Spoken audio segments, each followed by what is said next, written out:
training, money in the morning, just text the word morning to the number 87948. Text morning to 87948. And also, I mentioned to you all that I created something new to go with money in the morning, and I call it money in a minute. And it's basically bite-sized financial lessons that you can get delivered directly to your cell phone every single morning, so that you can learn specific topics like stock options or whatever it is that you want to learn. And so the first money in a minute sequence is in the area of stock options. So if you'd like to sign up, the lifetime access fee is $2.99. But those of you that are in class can actually get lifetime access for 35% off. So I want to say it's maybe $230 or something. And you can share it with your whole family if you want to. So feel free to sign up. If you want to sign up, text the word Miami, Miami. That's money in a minute. So text the word Miami to the number 87948, and you can get access to money in a minute.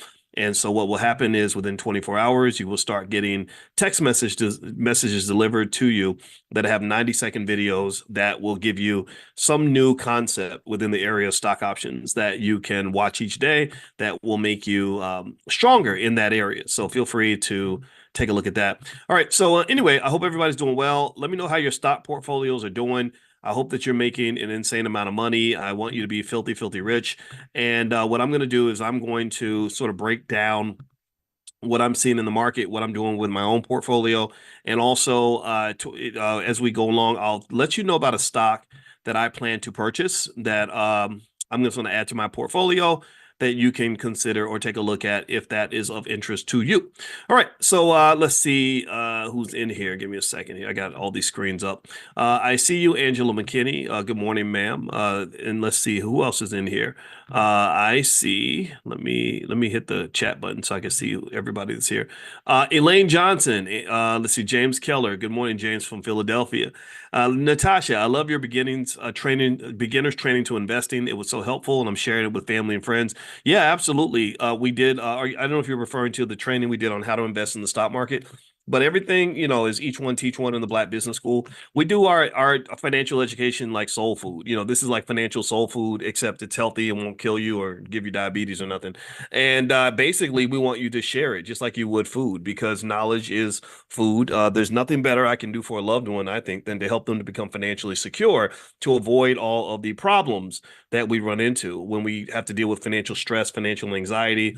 I know people who've been killed for $50, So to me, if somebody needs killing, you shouldn't kill them for $50. Make it at least 5,000 or something. I mean, I'm playing. Don't kill nobody. Don't go kill nobody.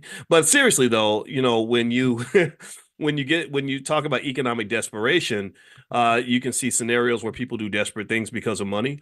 And I just don't think that that should be our story. I don't think that has to be our narrative, right? Long term or short term. All right. So what I'm going to do is I'm going to pop in and look at some of your questions. And if you have a question, I only ask that you kind of keep it kind of tight and condensed so I can make sure I answer as many questions as possible. And then also in a second, I'll talk about the stock that I like for today that you could take a look at if you'd like. And also, let's see here, what else? Oh, and also if you're in the Black Stock Market program, you can log in, and I have a new set of stocks that I picked this week under what Dr. Boyce is buying. So for those of you that are in Prime or in the Black Stock Market program, the Prime members have free access as well. You can look it up there as well. All right. So in those who want to join Prime, where we generate income from selling stock options, feel free to go to drboyceprime.com. That's drboyceprime.com. All right. So let's see. I'm hopping in. I'm going to start answering questions here.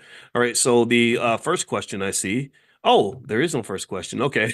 So put your question in the Q&A section. That way I can see it. I thought I saw the chat and I thought those were a bunch of questions. Okay. So what I'll do is I'll start in the chat and then I'll work to the Q&A. So if you have a question, put your question inside the Q&A section so I'll see it. Natasha White says the May and June training for introduction to the stock market. Oh yeah. That was something we did, and it seemed to go really well. You guys really liked it. I always like to make sure that I'm giving you what you need, and I'm glad you guys enjoyed it a lot. And also we had our stock options summit in California, and I think at some point we'll just do a stock options summit online. So the stock options summit, we call that the SOS. Well, maybe the stock options summit online can be called the SOSO, the SOSO, right? So we're going to do it, not a SUSU, we're going to do a SOSO, where we're going to do some sort of stock options summit online where we'll spend the whole weekend going from A to Z with stock options. I'll talk you through it. I'll pull out the slides. We'll take a field trip. I'll break it down for you. And you know me, I always have the analogies and stuff because I think money is connected to life, and I want your regular life to help you understand your economics because they kind of go hand in hand. I'm not teaching you anything new. I'm only igniting the things that you've always known your whole entire life. All right, so let's see here. Okay, so the first question is, King May, Chipotle is down. What do you think? Chipotle is interesting because I saw where Chipotle was getting beat up online a little bit, with all these, I guess Keith Lee, the food critic, was talking about how little food they give, and apparently this guy's got a lot of weight in the food. It's crazy, and so after that happened, Chipotle ended up kind of getting blasted online pretty bad, where people were making fun of the fact that the food portions were not big enough. But I can tell you, I have made tens of thousands of dollars from Chipotle stock. I invested. I did a stock option strategy with Chipotle, where I don't like to take the risk of buying a lot of stock options. So what I did was I did a what it's called a stock replication strategy. So I did a long term, deep in the money call spread. That's what it's called in stock options on Chipotle, where basically it was set up where I had 2 years for Chipotle stock to recover, and it recovered in about 2 months. It didn't take 2 years, it took 2 months. So basically I just had this position, and it did really well. I did the same thing with Amazon. It worked really well. And Chipotle is just a strong company.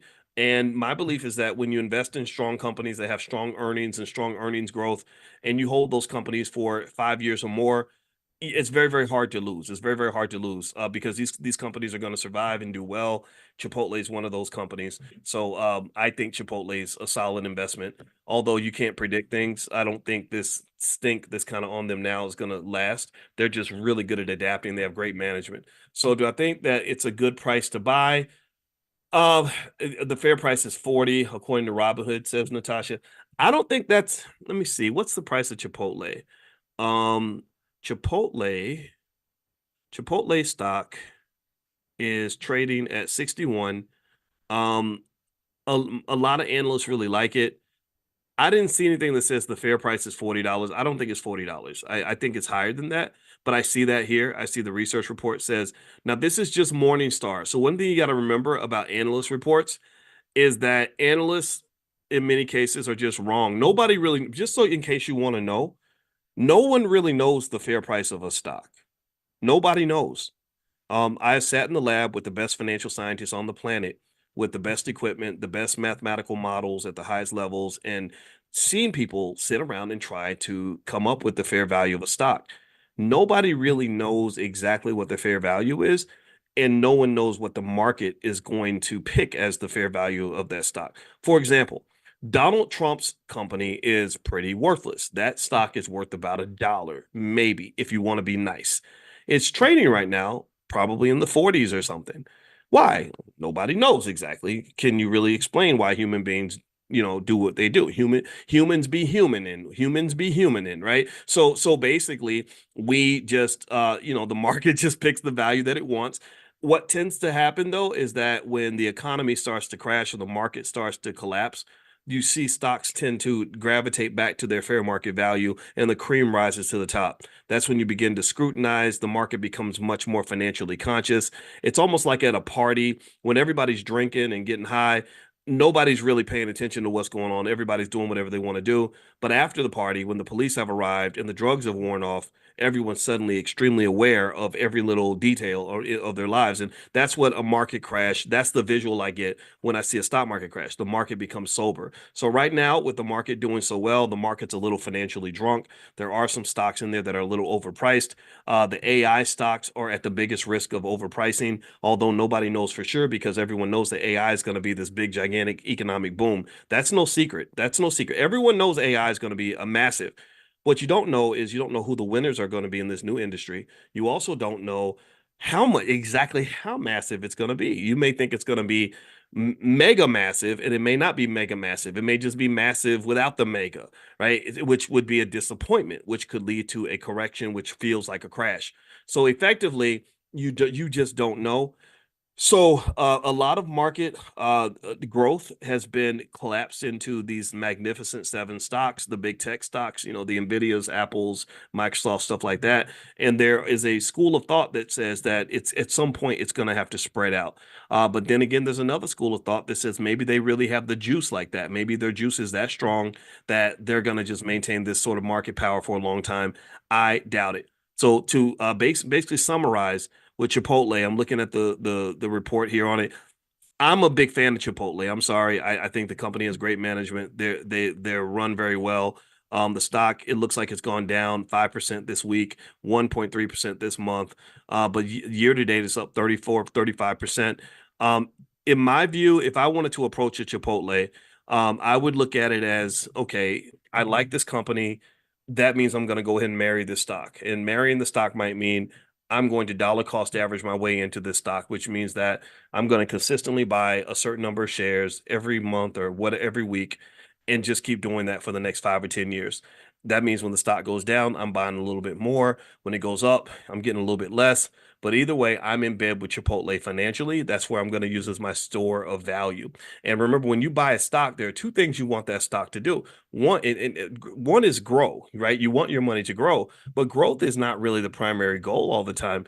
The primary goal is protecting your money, protecting your wealth, not collapsing. Just like in football, and when I was asking you all, like, what's the most important job of the quarterback? It's not to throw touchdowns. It's not to run the ball. It's not to throw passes or anything. The job of the quarterback, the first and most important job is to protect the ball.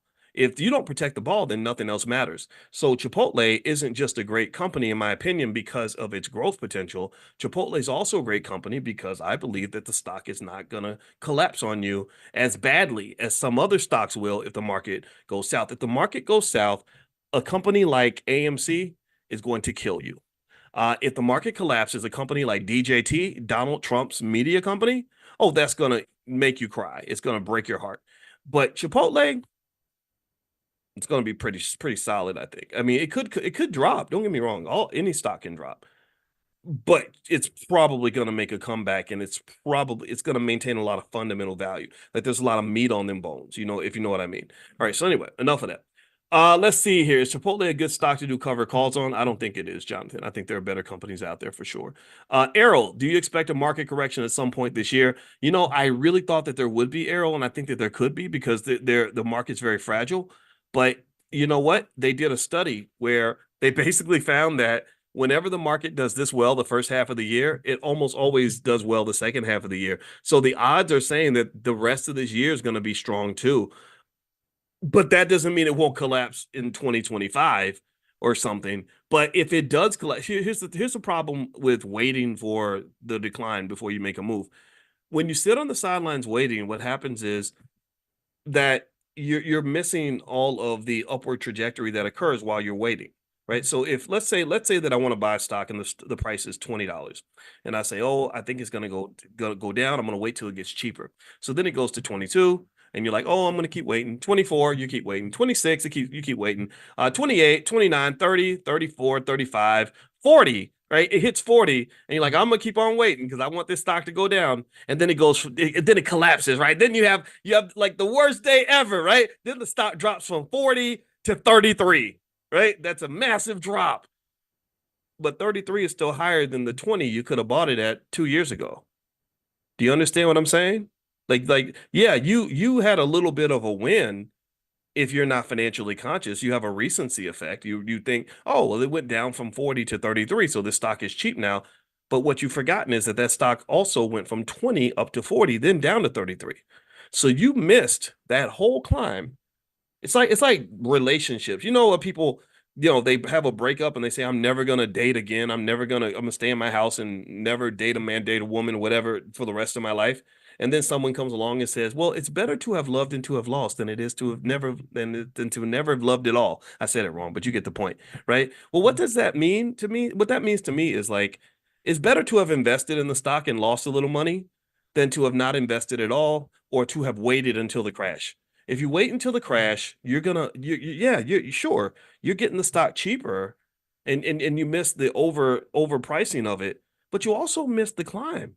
You missed that whole climb from 20 all the way up to 40. Now maybe the last seven was garbage. The last seven kind of got taken away, but you had the previous 20 points of that stock that you missed out on. People do that in real estate all the time. I never understand that when people say, I'm not going to buy a house now because I'm going to wait for housing prices to go down. I need you to go look at any major area in the United States and look at the real estate market. And I want you to show me one decade where the real estate in that major city was cheaper 10 years later than it was 10 years before. You're not going to be able to find it. Real estate always goes up in price. And this is where, when we do our financial consciousness exercises in the morning, this is the kind of stuff I want you to be able to think about, because money consciousness is a very important part of money acquisition. If you can't acquire something and control something if you're not conscious of how it works. So part of financial consciousness is just knowing that, knowing little things like I remember seeing this news story from 1983 where they had some serious experts that were talking about how overpriced the San Diego housing market was. And they said, according to recent studies, the average home in San Diego costs $88,000. And they're like, oh my God, that's so insane. Who would ever buy a house for $88,000? And that looks ridiculous to us now. It's like a joke now. But some of your parents went and bought that house for 88,000 in 1983, and that house is worth $1 million today, or half a million. So don't get I wouldn't get caught up in trying to time things. If you want to invest in Chipotle, then I would consider investing in Chipotle. This is not investing advice, but if you overthink it, you're gonna mess it up. That's a part of consciousness too, is knowing when to kind of tone it down and not talk yourself out of doing what you need to do. All right. Okay. Let's see here. Natasha says also Ian Dunlap from Earn Your Leisure said that the price to get an Nvidia is 107 or 112. Your thoughts? You know what? I never met Ian, but I like him. And I'll tell you that the research says that trying to predict an individual stock price is kind of a fruitless exercise. It's widely done by market analysts all the time, and the reason it's done is because people believe it's possible. It intuitively seems like you should be able to just, someone says, "Oh, the stock price is too high, or it's going to go down, or it's going to go up." It's not so easy to do. It's not. In fact, there's a whole theory around this. They won a Nobel Prize on this, called the random walk hypothesis. And the random walk hypothesis basically says that stock prices move in a random walk, like a drunk person. Like a drunk person, his walk is random. You don't know if he's going to go left or right, forward or backward. You can't really predict individual stock prices like that. And also another thing that I can tell you as a person who's just kind of gone through all the math on how a stock price is formulated, nobody really knows what the true value of Nvidia is. That's the enigma of Nvidia. The price right now of Nvidia is 122.09. That price could either be incredibly high or it can be incredibly low. You will not know probably for another 5 or 10 years.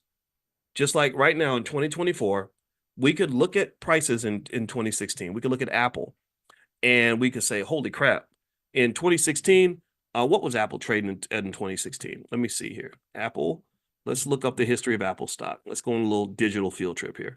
Okay, Apple stock. Okay, Apple stock price. Okay, so let's pull this up. The price of Apple right now is $219. Okay, and I've owned a substantial stake in Apple. I think I sold some of my Apple, not because I hate it, but because I wanted to do something else with my money. But anyway, so you look here, and you see that Apple stock is trading for 219. Now, if I look a year to date, it's gone up by 18%. The last year it's gone up 14%. Last 5 years it's gone up 329%. So the last 5 years, so that means if you bought Apple in 2019, you could have got it for $50. And now it's trading for $219. That would have been a beautiful investment for you. If you bought Apple in, say, 2016, you could have bought it for $29.41. Now, here's what I want you to understand from a financial consciousness standpoint. Let's move up right here. Let's look at September 21st, 2018. Apple stock was trading for $54.42. Give me a yes if you can see this chart. Let me know if you can see this on the screen. Can y'all see my screen? Give me a quick yes so I can just know that this is visible for you guys. Hold on, give me a second. I'm trying to look at the chat just a minute. Okay, all right. Thank you, Claudia and Angela. I see you in there. All right. So here, if you go right here to 2018, September 21st, that price is $54.42. Now, I want you to imagine yourself living in the year 2018. It wasn't that long ago. For a lot of you, it felt like yesterday. At this point, I guarantee you that there were analysts that were looking at the price right here because you hit what they call a local maximum. That's what they call it in mathematics. It's a local maximum that is of limited perspective. I bet you there were people who said, okay, Apple's overpriced. You need to sell Apple because Apple is too high. Now, and why would they think that? Well, I don't know. Let's see. The stock is at $55 or $55 a share. And if you went back, say 5 years, it was trading at 15. So they're thinking, oh my God, this stock went from 15 to 55. Holy crap, it's overpriced. It's time to sell. So let's say, for example, that they, did sell. So here you notice that the stock goes from 54, and then in 2019, it drops down to 38. So that makes you feel redeemed. Like, haha, I'm so smart. Look at me. I sold my Apple stock before the price went down. I'm a genius. I'm a financial genius, right? This is these are the financial geniuses that you find all over the internet. There were financial geniuses all over the internet who said, "Ha ha! I told you. I told you that you should have sold your Apple. Look at it now. Look at Apple now." Well, I call some of these geniuses don't know what they're talking about, to be honest with you. Because if you have the right perspective, you understand that the first step to true knowledge, in my opinion, is to know how little you actually know. The first step to knowing anything, in my opinion, is that you must acknowledge that there are some things that you just don't know. You don't really know shit. You think you know everything, but you don't know shit. So I'm a professor. I have more education than 99% of all people, but I never walk into a room assuming I'm the smartest guy in the room, because the first thing I'm thinking about is how little I know, not how much I know. So here's the deal. You don't know nothing because you're looking at January 2019, like that's the be all end all. That's not the end of the story for Apple stock. In 2019, they might have thought it was an important part of the story, but no, it's a microcosm of a much bigger story. And the best was yet to come. If you look at Apple since January 2019, look at what this stock has done. Look at this stock. This sucker's up to 219. And every time it hit a local maximum, and people thought that this was it, the stock has no more left to give, it kept going up. There are 1,000 different companies I can show you that have the same sort of history. So what I want to really encourage you to do is stop trying to know the unknowable. Stop trying to know things that you can't know. You can't know what the future holds.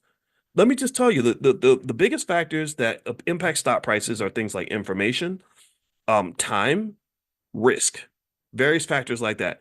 And in fact, when I say the words information, time, and risk, you don't understand that my brain goes 30 years deep in each of those areas. I don't when you say time, I literally go into a trans like meditative state, because I've thought about time from so many different angles and perspectives, mathematically, theoretically, philosophically, all that, right? Same thing is true with information. Information is one of the most important variables in the financial universe. That's why information is so closely guarded in financial markets. That's why Martha Stewart is doing TV shows with Snoop Dogg, because she went to prison because she had access to information she was not supposed to have, because information is money, right? This is why, as I believe, as Black people, we should have as much information as possible. Same thing is true with risk. Risk is interesting because with risk is a very complex idea. You know what it means to be in a risky situation. A lot of you know that. My wife talks about in the 90s when she went to a Tupac party in Vegas, and she walked in and she saw girls with mini skirts and being dragged into the VIP room and all that. And she said, I got to get out of here because I'm feeling a little risky in here. This does not feel like a safe space for me. So she wouldn't beg for her money back. It was her last $20, and the bouncer gave her $20 back, even though they have a no refund policy. So she felt the risk in the room, right? So we know what risk is. But risk is very, very deep. Risk is like the boogeyman, where you have the things that you know, the things you don't know, and then you have the things you don't know you don't know. So you have the risk that you're aware of, but then there's a universe of risk that you can't see because it has not presented itself yet. These are called black swan events.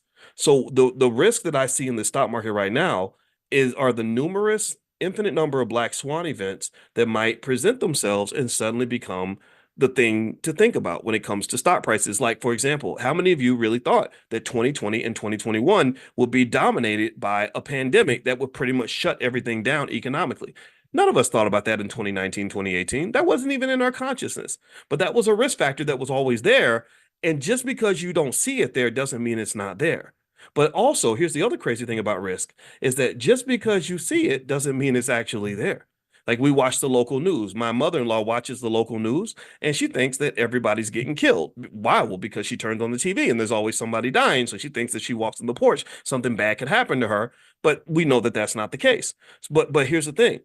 Even risk that isn't real can have a real impact on asset prices. So even risk that is completely imaginary that affects, that's why they measure things like consumer confidence and the VIX, which is the fear index, fear gauge, stuff like that. They measure these things because they know that sometimes if you imagine something to be real, it becomes real. Right, which is crazy, right? So that spills the financial stuff into the areas of psychology and philosophy and therapy and everything else, right? So long story short, let's circle back. Let's summarize this. Stop trying to predict things you can't predict. If you like Chipotle as a company, why not add it to your portfolio?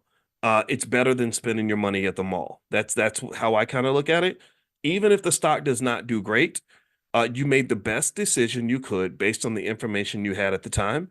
And also, if you do things like dollar cost averaging, like if a person has simply invested, let's say $50 a week in Nike stock since 2016, you would be filthy freaking rich.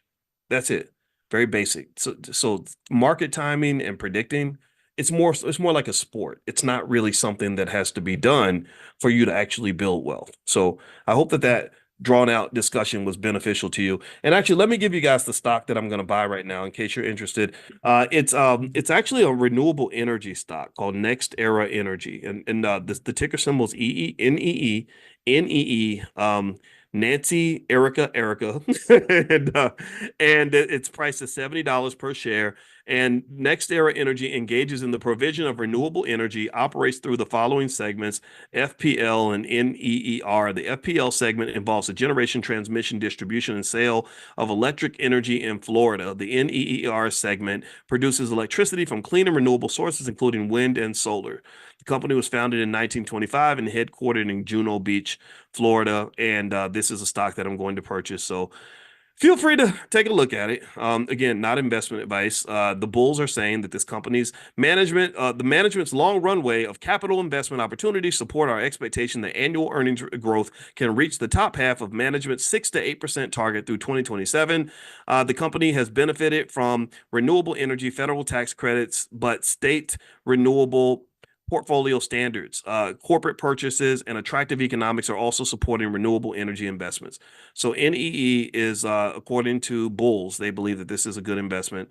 It's not the one that's gonna, the one stock ain't gonna get you out the hood. So make sure you're diversified. Diversification is important, but that's a stock I'm going to look at. Not investing advice, just me sharing what I'm looking at. Okay. All right. So let me get to your questions again. All right. Claudia, Dr. Boyce, I'm in London, UK, signed up for Robinhood and Trading 212, trying to purchase shares in VOO. However, Robinhood does not support, and Trading 212 has S&P 500 ETFs. Is this the same as VOO? Yeah. There we go, Claudia. And shout out to Black London. I every time I think about Black people in London, I smile because y'all gave me so much love when I was there, and I haven't been there since 2017 to do an event. Well, actually, when I was there with my wife, I did do like kind of a pop-up event, and a lot of you came out. I appreciate that very much, and I just love y'all. I love London. I think Black Americans, we can learn a lot from what's happening in Black London because I saw a lot more stable families. I saw a lot of Black professionals that just really are doing amazing things, and I really think that you should be proud of that. So anyway, but yes, if you're investing in an S&P 500 index fund, that's very close to VOO.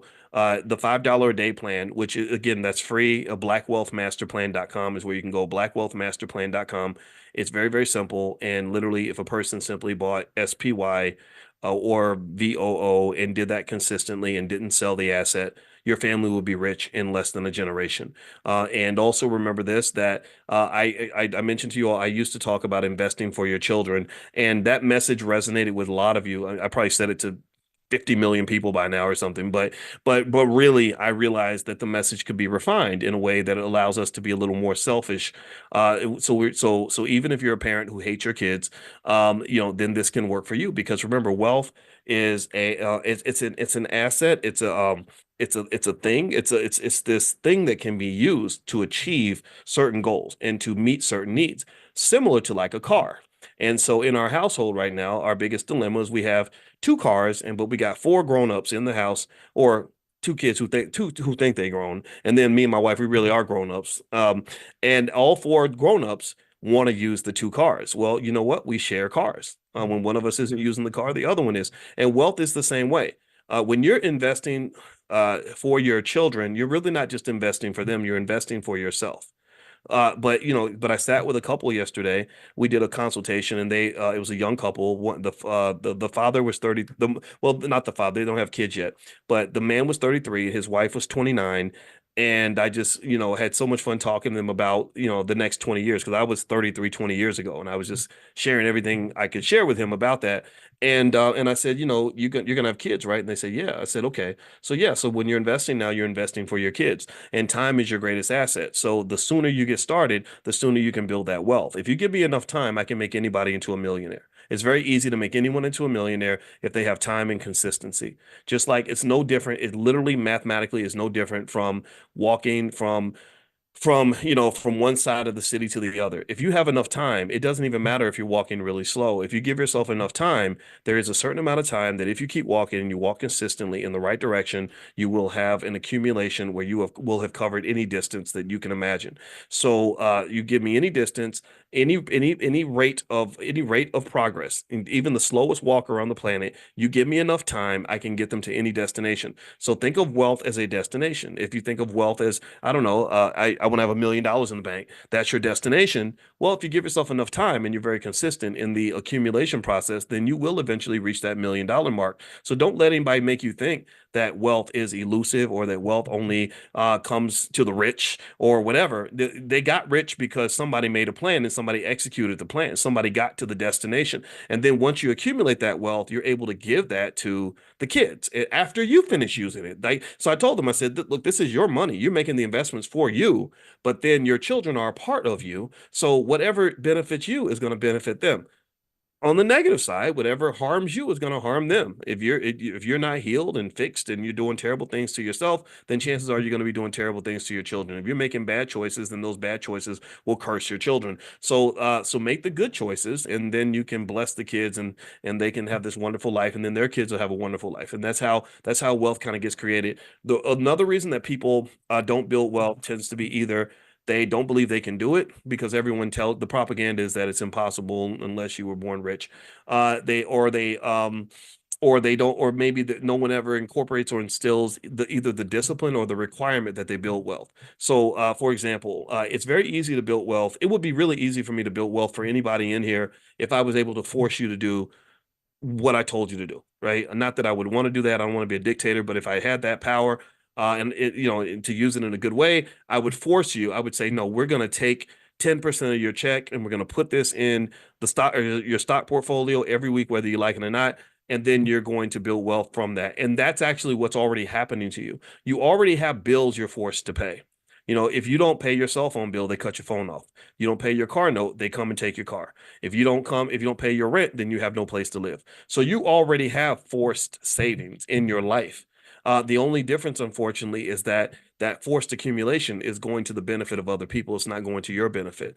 But because when it comes to your benefit and your wealth, it's like optional. It's like, yeah, save if you want to, do what you want to do. And that's, I think, very harmful, because then what happens is that there's a lot of financial security and financial anxiety and economic stress that emerges, because sometimes it's hard to do stuff if nobody makes us do it. It was really hard for me to lose weight before my wife was really kind of nudging me every day and saying, "Hey, boys, let's get up and go run. Come on, boys, let's go run."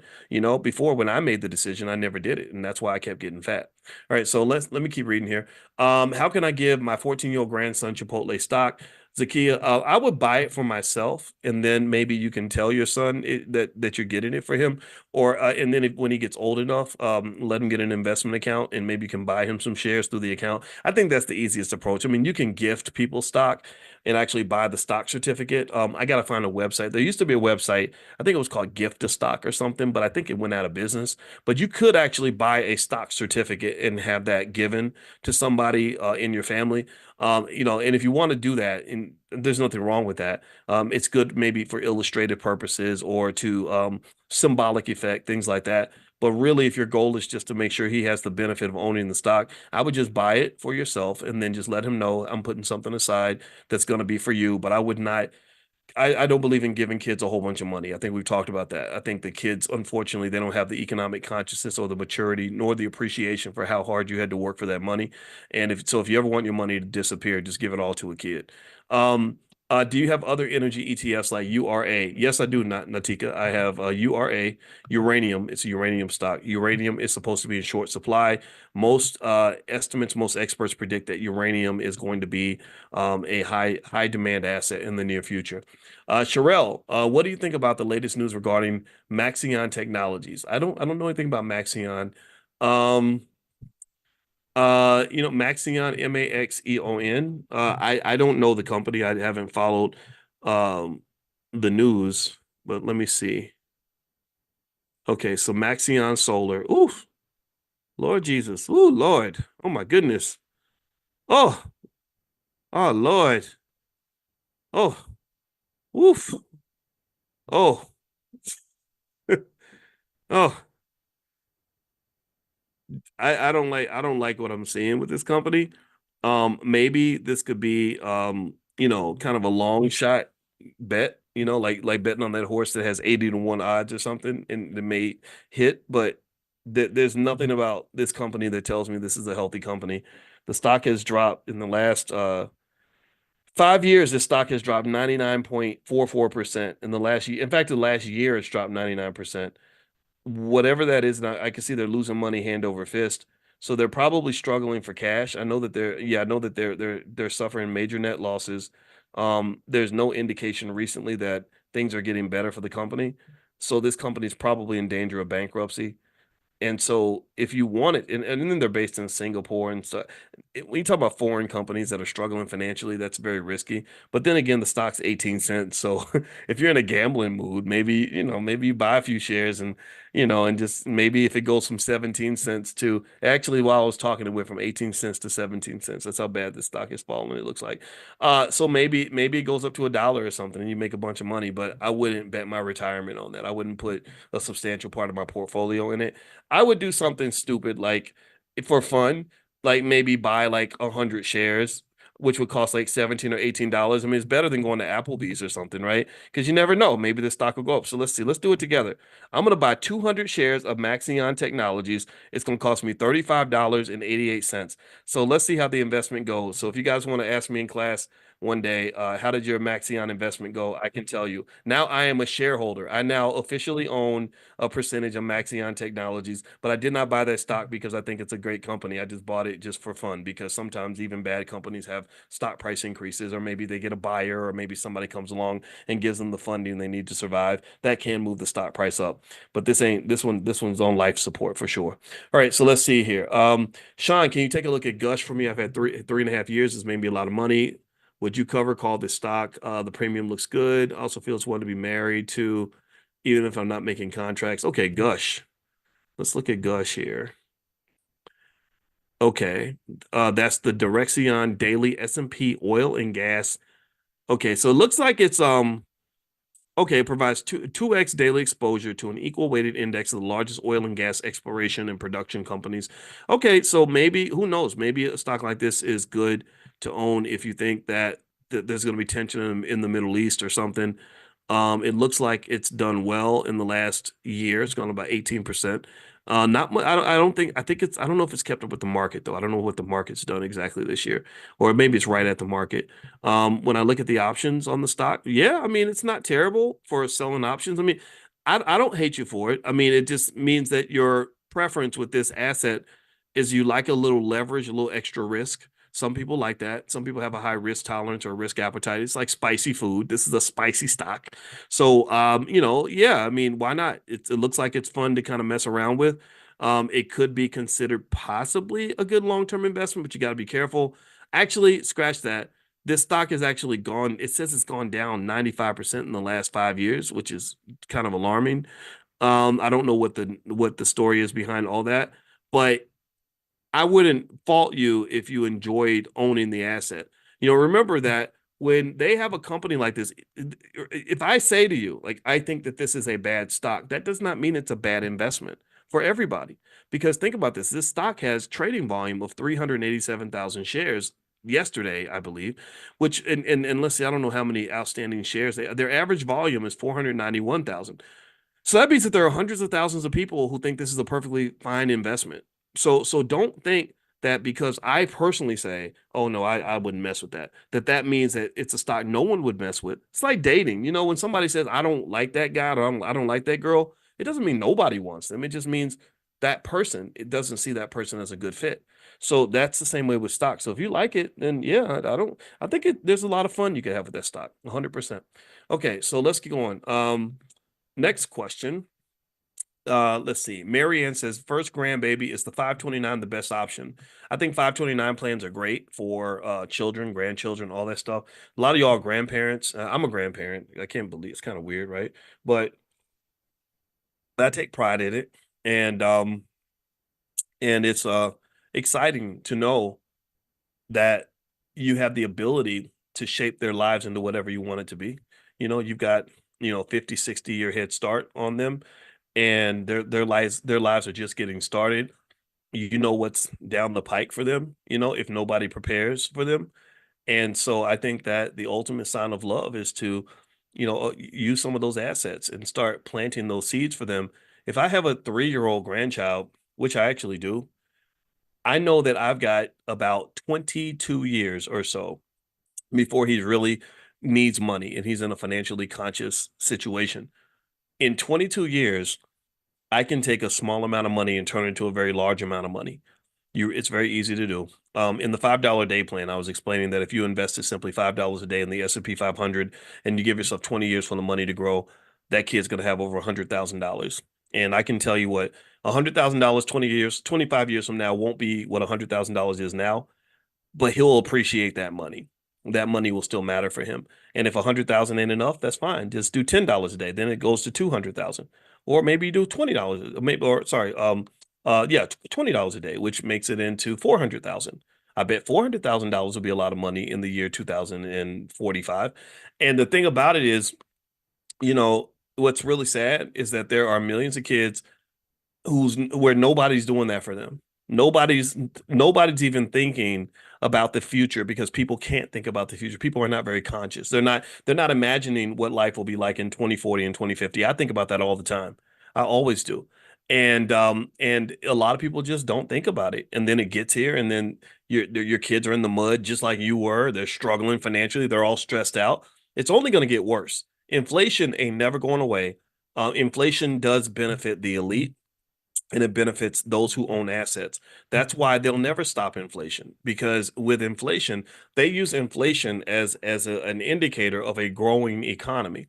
And so when they have a strong economy, it tends to boost inflation, and inflation is typically hand in hand with a strong economy. And the problem is that it's very strange because it's like we'll see the inflation and we'll say, wow, the economy's really taken off. And so we got to watch the inflation, but we know inflation tends to go hand in hand with a booming economy. But then workers' wages don't keep up with the rate of inflation. So there's like a little bit of wage suppression that occurs due to the fact that the elites who decide how much inflation we're going to have and all this other stuff, they're also the ones who don't necessarily work very hard to make sure that workers' wages and incomes keeps up with inflation. They don't care. They just say, hey, you know what? If you don't want to take the job for $20 an hour, we'll bring in some Mexicans that'll do it at that price. That's the logic. So to me, the ultimate form of economic protection for yourself and your family is to invest in stocks and things like that, and stocks and real estate mostly, so that your wealth will keep up with the rate of inflation and will keep up with where the elites put their money. Congressmen, and I told you I don't like politicians that much because they're just a bunch of selfish bastards who do what's best for themselves. So I don't ask politicians to do what's best for me because I don't think they're going to do what's best for me unless it's already the best thing for themselves. What I do is say, okay, what are they doing? Where are they putting their money? Where are their economic interests? I'm going to get on the same boat as you because I know that you won't sink a boat that you're on, you selfish bastard. You understand? This idea of altruism and people just doing the right thing just because that doesn't typically happen very much in a capitalist society because I told you capitalism is a form of economic pimping. That's what it becomes in its worst form. And I just really think it's important to understand that. So anyway, let me keep going. Barbara, is having a dividend stock a better strategy for an individual 65 and older to have passive income? I think the best form of passive income is selling stock options, but dividend stocks do exist. I created a list of dividend stocks that I put together. I'm going to try to see if I can find that list for you, and I'll put it in the chat so everybody can grab it. Or also maybe what I can do is I can text it out. Get on the text list, and you get on the text list for Money in the Morning, and I'll send it out to you guys. The way you get on the text list is text the word morning, MORNING, to 87948. Text morning to the number 87948, and I'll send that list of dividend stocks, and I'll also send you an invitation to join us for Money in the Morning, our financial consciousness training. All right, so let's see. Next question, and I'm gonna try to find that list and just put it in here too before we're done. I just have to go dig through all my stuff. All right, so let's see. Next question is not on my screen. Okay, here we go. What are your thoughts about GOVX? Okay, GOVX, GOVX, GOVX. That's GeoVax Labs. Okay. Okay, the company's had some trouble. This dropped by 93% in the last 5 years. They're losing money hand over fist. This is a company in distress. If you think that the company can survive, then maybe an investment just sort of is sort of a hope that perhaps this company will get out of whatever tough situation it's in. Pharmaceutical companies have all that jump risk I mentioned to you, where the stock can really jump like crazy. We had a stock in class we were talking about, and the week after we talked about it, it went up an insane amount of money, and that was because it was a pharmaceutical company, and that's kind of what they do sometimes. But they can also go down by a lot of money too. So you don't want to ever assume that it's going to be one way or the other. It can be both. As long as you're ready to accept both, then that's okay. But if you get to the point where you think that market prices can only go up, then that's kind of where you're putting yourself at risk. All right, so let's see here. Next question is APLS. What are my thoughts on APLS? Let me look it up. Yeah, I remember us talking about that stock before. Applied Sciences, if I'm not mistaken. Okay. Oh, Apellis Pharmaceuticals. Apellis Pharmaceuticals. Okay. That's let's see here. That's another company that's had some issues. The last year has gone down 60%. Um, the analysts seem to like it. They're losing money, but they're losing less than they were losing before. I don't think it would be a terrible risk or terrible investment to make if you're into pharmaceutical stuff, based on the caveats that I mentioned before. Let me see. I'm trying to find that list of dividend stocks. I can't find it right here, so I gotta go and dig it up because I don't know where I put it. All right, so let's see. Next question is from Natika. Okay, what do you think about Samsung Electronics? I think Samsung is a great company. I like Samsung. I like, they compete with Apple. They're good at making money. I don't see anything wrong with that organization. I think it's just in terms of solid companies. A lot of times, if you're not sure about, sort of whether an investment's worthwhile, I think just sort of looking to see if that company is just a solid company can go a long way in terms of letting you know what to do over the next 5 or 10 years. Because while it's impossible to tell you what a particular stock is going to do in the next 2 months, 3 months, or whatever, it's not hard to tell you what a particular industry is going to do over the next, say, 10, 15, 20 years. Okay. So It's very easy. Stevie Wonder can see that AI is going to be the next big thing. AI is similar to what the internet was. In the year 2000, if you go back to what people were saying back then, every single person knew that the internet was going to be the absolute economic beast of our economy. What they did not know was which companies were going to dominate, or exactly how much money would be made from the internet. So a better investment in the internet in the year 2000 would not have been to go and invest in the best companies of that industry. The best investment would have been some sort of fund that will allow you to be exposed to all the different companies that are the dot coms and the internet companies and things like that. And then maybe adjusting through time. So as Facebook comes along and some of these other, and Google starts to grow, maybe dollar cost averaging is having creating a diversified portfolio of stocks that are all connected to the internet. Do you see? Like, so you spread your money out. That way you're able to still take advantage of the industry, adjust to the changes that are occurring, and be a part of it without betting all of your money on one horse. I don't think that's a good move. Now, I did find that list of dividend stocks. So what I'm gonna do is I'm gonna put it here in the chat.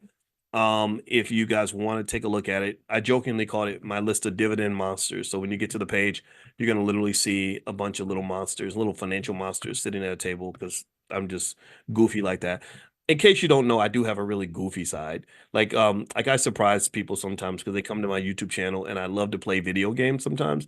But because I'm old and it takes a long time to learn one game, I just decided to really practice Call of Duty. So I get on there with a few of my friends who are all my age. These are my boys, and we get on online. We play Call of Duty. We talk crap to each other. And if you have questions about stocks and stuff, you can come in and ask me questions. And in between me getting shot in the face on the game, I will answer questions and talk to you. So feel free to take a look at that. Marianne says that the link won't open. Can anybody click on that link and let me know if it opens? Give me a yes if the link works. I just put that link in the chat, and I can also text it out a little bit later if you have trouble getting to here. Give me a yes if you're able to see the link. Okay, Josephine says yes. Okay. Josephine, you always come through. All right, who else? Ryan. Okay, Ryan says yes. Okay, so Marianne, you may want to try a different browser. That may be the issue there. All right. Let's see here. Okay, so how do you know when to sell off a stock? I think you mentioned you sold off some of your Apple stock. Okay, so here are some of the reasons that you might sell a stock. One reason that isn't always the best reason, in my opinion, is that you know that it's going to go down because nobody knows it's going to go down. Remember, when Apple was trading at $38 a share, a lot of people sold because they thought it had hit its peak. Or actually, it was 54, and then it went down to 38. So then all those people who sold at 54 were like, "Yeah, I'm glad I sold. I made the right decision. I'm so smart." Right? No, you're not. You just think you're smart. You were smart in 2019, but you look real stupid in 2024. You're feeling stupid in 2024 because the people in 2024 are looking back at you with the benefit of time and saying, "Why would you sell Apple stock at $54 a share? Apple's now trading at 2019." So nobody can predict. I'm just telling you. I've seen all the thousands of research papers and all that. It's not. It's just not. It doesn't work. Here are the reasons why, according to financial theory, that people might sell a stock. Number one, for what they call liquidity reasons. You just need the cash. You got something, you got to pay a bill. You have to make a margin call. You have to pay taxes or something. That's when you might sell. Another reason is because you see another investment that you'd like to make. You just, for whatever reason, believe that moving your money into this other space is going to give you a better ROI. They call that the efficient use of capital. Capital, one rule of finance is that capital must be put to its best available use. It must be efficiently used. So that's another reason. You just say, hey, you know what? I have this money in Apple stock. I want to sell my Apple stock because I want to start a business with my wife, and I believe that this business is going to make me more money than my Apple stock. A third reason that you might sell stock is because you want to diversify. You just don't want all your eggs in one basket. A lot of times when you hear about athletes or people entertainers going broke, it's because they put all their money in one investment. And they made the horrible mistake of believing that because that investment did so well in the past, it's going to keep on going up. And anybody who believes that kind of thing, I just tell them, go read the story about all the hundreds of thousands of people who lost their whole retirement because they put all their money in Enron stock. When you look at the history of Enron stock price, I'm gonna see if I can find it because I think it's a great illustration in terms of not falling for that trap when it comes to the stock market. Um, Let me see if I can find a graph that shows me Enron stock price. Okay, is there anything out here? Let's see here. Come on, show me, give me something. All right. So anyway, so with Enron stock price, it was it was one of those things where this company seemed like they couldn't lose. Like they just really came off like this company that was destined to win. And I'm looking at the chart. The chart I have in front of me is not good enough that I'm going to put up here. I really want to see the bigger picture because I want you to really kind of understand why people thought that Enron stock was going to be, this amazing investment for the rest of their lives. So basically, people had their money in Enron stock and they would sort of just keep reinvesting all the dividends and they would put any extra money they had into the stock.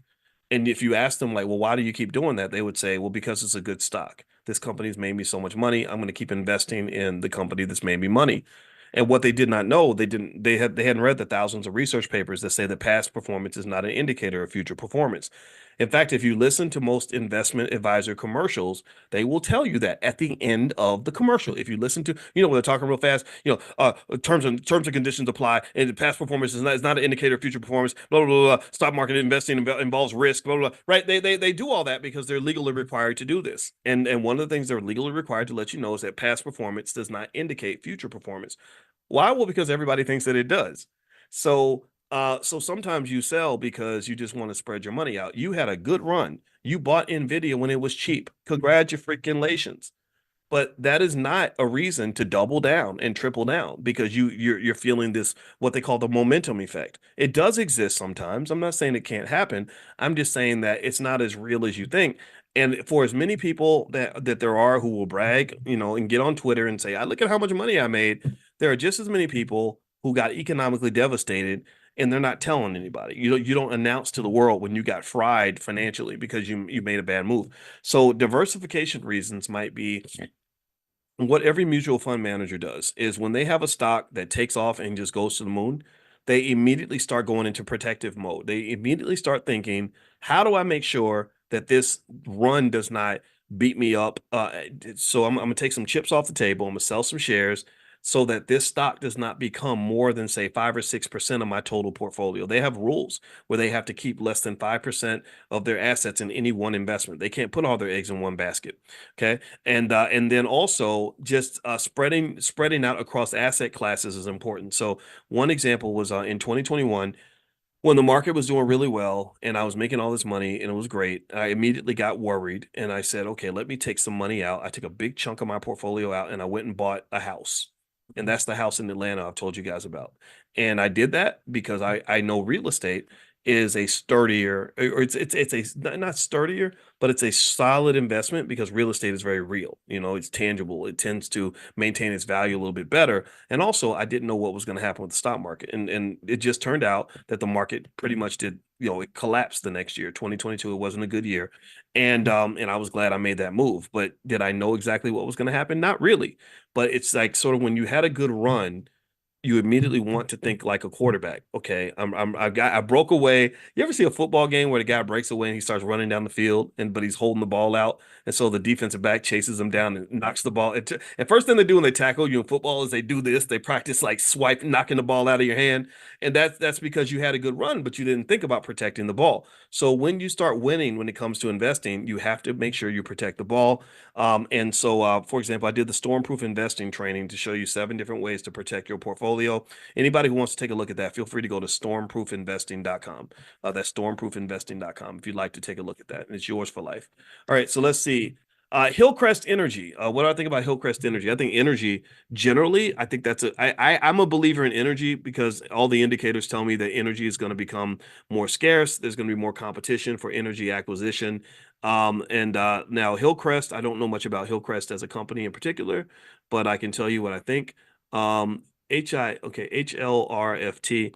You know what? I don't think Hillcrest is on, it's not on Robinhood, and that's the only app I have open. So yeah, so if you log in at the blackstockmarketprogram.com and you want to leave that question for me, I can go look it up on my E-Trade account. but it's not on Robinhood. So it sounds like it's a stock that's not widely traded. I don't know if it's over the counter or pink sheet or something, but that to me is an indicator that maybe that's not a great place to put money. I believe that most of your money, stock market investing wise, in my opinion, not investing advice, but in my opinion, is that NASDAQ and NYSE are good places to be, and also S&P 500 stocks tend to be the best long term. Okay, a couple more questions I'm going to bounce out. Michael Ruff, good afternoon, Doc. How do you feel about Delta Airlines stock? You know what? I From what I saw, Delta, I remember seeing some reports about Delta and the airline industry. Airlines are just such a weird industry, but Delta seemed to stand out in terms of being better than the other airlines for a lot of reasons. Yeah, I think it was Delta. I believe it was Delta that was actually able to kind of make a profit and everybody else is kind of getting their butt kicked. I like Delta as a long-term investment. And I think right now it's cheap. It's gone down by about 9% this month. So yeah, I think it's a solid business from what I've read. I know that they have a lot of analysts that are very favorable on Delta. So I'm a big fan of Delta. Do you still hold SVV? SVV. Gosh, I don't remember what it is. Oh, Savers Value Village. I think I bought it because I like the options market but no, it wasn't the options. And no, I do own it. I think I own it. I think it's in my E-Trade account. I just don't remember all the stocks that I buy because I buy a bunch every week. So, but I do believe I mentioned that one and I was buying it as I was talking about it. And it looks like it's doing well. I'm looking at it now. I know it went up today. Let me see how. Oh, 8% this week. Okay. Oh, down 12%. Oh, down. Ooh. Okay, so this one hasn't done so well this year. Okay, let me take that back. Yeah. So if I own it, a lot of times I'll buy stuff and just sit it in there and let it sit for a while. So, and remember, even when a stock doesn't do what you want it to do, remember that's better than wasting the money. At least it's storing some of your value. So even if a stock doesn't go up the way you hope it will, by investing, you at least give yourself a chance to have your money grow. If you spend your money, it doesn't grow. Dead money doesn't grow into anything. All right. So last couple questions. Okay, you're asking. The Michael's asking about Neo. So let's look at Neo. Um, I like Neo as a company. I think that it seems like they're struggling as a stock. I think Neo is very risky. That's one thing I can say about Neo. It looks like, yeah, and the whole EV market in the US is really having some trouble. So if you believe that Americans eventually are going to come around when it comes to EVs, then maybe Neo is a good place to put money because Neo will eventually emerge once the sentiment toward EVs improves. But it's very risky because the EV market is changing. China's kind of exuding their dominance over it. And a lot of Americans don't want electric vehicles, they want hybrid vehicles. But at the same time, I saw a story about robo taxis. I actually covered it on my Spotify podcast. It's called Dr. Boyce Daily Stock Market. So feel free to look that up. And I actually did a short little segment on it. Oh, everything's like 60 seconds.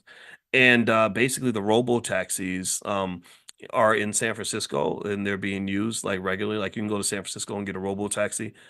I think that's going to be nationwide. I think eventually, nationwide, you're going to have driverless cars everywhere. The trucking industry will benefit tremendously once we get over our fear of driverless vehicles. Because even though driverless cars can have accidents, they have far fewer accidents than human drivers. Human drivers are the ones you should be scared of because they're the ones who are texting on their phones and going to sleep and, what are not paying attention. Driverless cars have so few accidents that when it does happen, it becomes national news. Like, what if it was national news every time a human had a car accident? You wouldn't have enough hours in the day to cover all the stories. So, I think that that's the wave of the future. So if you feel that way, then I think companies like Neo could be beneficial. Maybe some sort of portfolio though with a lot of companies in that industry might be good. So, for example, on Stash, they have different areas where you can form portfolios by just buying like a few shares of some asset that they kind of pull together for you. And I think investing in the industry might be better than investing in just individual stocks. But yeah, I think EVs are going to come back. Also, just AI and all that stuff. I mean, it's all connected, right? EVs and AI. Um, you're not going. You can't put that back in the Pandora's box. It's only a matter of time. Amazon has bought what 750,000 robots, and they've replaced 100,000 jobs already. And that's going to become 200,000, 300, 400, 500,000. They're not stopping. Jeff Bezos is a technologist. Elon Musk is a technologist. Mark Zuckerberg is a technologist. These guys and their teams are on top of AI, and they're going to use AI every chance they get because all these men, every single one of these men, has been accused of workers' rights violations in one form or another. You know, Zuckerberg has been accused of misusing people's data, mistreating workers, and all this other stuff. Elon Musk is just a big old prick. He don't even like black people. He's a apartheid South African guy and who's all up into technology and AI. He fired 75% of the workers at Twitter when he took Twitter over. And then Jeff Bezos has been accused of abusing Amazon workers, where they say that they have to work so hard they don't have time to go to the bathroom. Remember that where the truckers were saying they had to pee in a bottle and all that stuff. They don't want to deal with all that. You know, these wealthy industrialists want to use robots and they want AI as soon as it's available, and the government is not going to stop them. If you notice, all of these people, almost all of them, I don't think Bezos was, but all these people were like brought before Congress and they had all these big hearings and nothing happened after the hearings. It was just like, okay, let's do the dog and pony show. Let's pretend like we're being tough on them. And then let's let them go do whatever they want. They didn't do anything. There was no follow-up to that. And then also, what's interesting from a political standpoint is that what one political dynamic, just as a side note, that's actually happening that was really surprising to me is that Silicon Valley is actually embracing Donald Trump now, which is very surprising because before Silicon Valley was known to be very liberal and they've actually leaned right. And the reason they're leaning right is because Trump has pretty much said, I'm not really going to regulate you. I'm not going to push antitrust violations on you or anything like that. So they're going to go gangbusters. They're not going to be stopped. So the AI thing is here. I encourage you to learn it, invest in it, all this stuff, connect to it because that's not going to back up. It's only going to get stronger every year or every month, literally. And in fact, actually, I put together a list of AI stocks if you want to take a look. If you text the word stock to 87948, then you can get the list sent to you. A lot of you may already be on that list, but text the word stock to 87948. And also, as a companion to Money in the Morning, we're doing something called Money in a Minute, where every single day I send you a 90-second training on some topic related to stock options each morning to kind of help you learn it within the flow of your day. So if you're interested in that, just text the word Miami to 87948. Miami stands for Money in a Minute. So that's something that we're testing out in the Black Business School to make financial literacy more of a part of our daily flow. Like I want you thinking about this stuff every single day. That's how you become a financial expert, financial genius. All right. Last quick question. How do you feel about Boeing and Roblox? I don't like Boeing. God, Lord Jesus. They're just the problem with Boeing to me is, in a normal world, let me look at Boeing stock. Okay, so Boeing stock in the last 3 months has gone down just only 2%. It's gone down 28% this year, 12% in the last year, 50% in the last 5 years. Um, all that would normally say that this stock is undervalued, possibly, that maybe the market just can't appreciate a great, airline production company.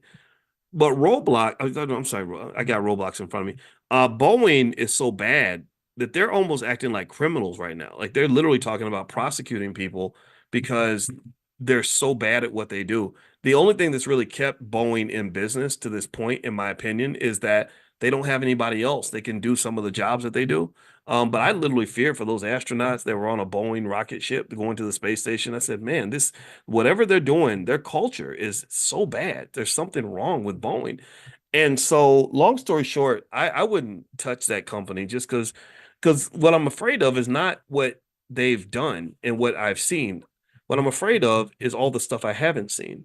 Like I'm really sitting here thinking I think it's like seeing a roach in your kitchen. If you see the roach in your kitchen, you know there's not one roach in your kitchen. You know that. Anybody, I don't know if anybody else had roaches in the house. If you didn't, then good for you. You were privileged. Roaches were like siblings to me. I had no fear of roaches. You just flick them off the sandwich and you keep on eating. And so if you come in the kitchen and you see one or two roaches in your kitchen, you know that ain't those are not the only two roaches, right? You kill the first two, you've got a whole family up in there somewhere that you got to find. So I feel like with Boeing, no, I feel like we've only seen two roaches in the kitchen. That's my point. So that's why I would not want to invest in Boeing stock because that information is the biggest driver of a stock price. So information is not just what you know, it's also what you don't know. And then it's also what you don't know. And so with Boeing, what we don't know is massive. What we do know is horrible. What we don't know is Probably pretty massive. And what we don't know could be even worse than that. So I would not put my money there. Roblox, eh, you know, it hasn't done so well over the last 5 years, that's for sure. Um, the analysts kind of like it. I know that kids love it. Let me see. I know kids love Roblox in general, so it's kind of like this thing that looks like it's the wave of the future. It looks to me when I'm looking at the story here, that well, there's not much of a story here, so they're not telling me much. Um,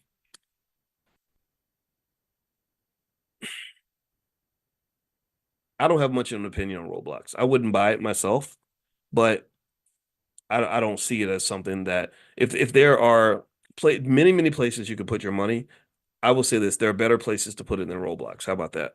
There are so many other companies that are better industries, have better management, where there's much more certainty. But if you have a special interest in this particular industry or you have an affinity for this stock, then there's nothing wrong with owning it. I think it's really okay to just look at a company and say, I want to be in that business and just aligning with that business. It's like if you want to be a hairstylist, sure, maybe you might know that maybe the hair salons are going out of style or something like that, but you just like it. You like the industry. You want to be in it. I think that's okay to invest in something because you like it. I really do. I don't think everything has to be about the money all the time. You don't want to put your money in places where you're going to lose money. But remember, one thing about stock prices is really important. When I was explaining to you all the random walk thing, how nobody can predict what a stock price is going to do. Well, one other thing about stock prices is that the price that you see is the right price at that time. The price that you see is the right price at that time. It's like when I think about my dating life, for example, and you might go back 20 years and say, "Boys, why were you dating this other person instead of dating your wife?" Well, because that was the right choice at the right time. I didn't know that I was going to be married to my wife. I didn't know who was going to be my wife. I just made the right choice, which felt right at the right time. Right. So basically, stock prices are the same way. If you ask me, do I think that Roblox is undervalued? The stock is lower. Do I think it's undervalued? I could speculate on that, but I'm speculating on nonsense. I'm speculating on something I don't know. Because remember, information is like you could think of information flow like a door. There's like a magic door where the information comes out, and when the information arrives, all the analysts put that information into the model and they say, oh, no, this is the new stock price based on this information. But most information about that company is behind the door of time. You don't know what black swan events are going to happen with Roblox in the next few years. You can make predictions, but all the predictions are part of the information that you have access to. Do you understand? The stock price that you see, this is I hope I don't get too deep with you guys on this, but the stock price that you see is really just this mathematical culmination of all available information out there about the stock, not just information about what has happened, but all information about what is expected to happen.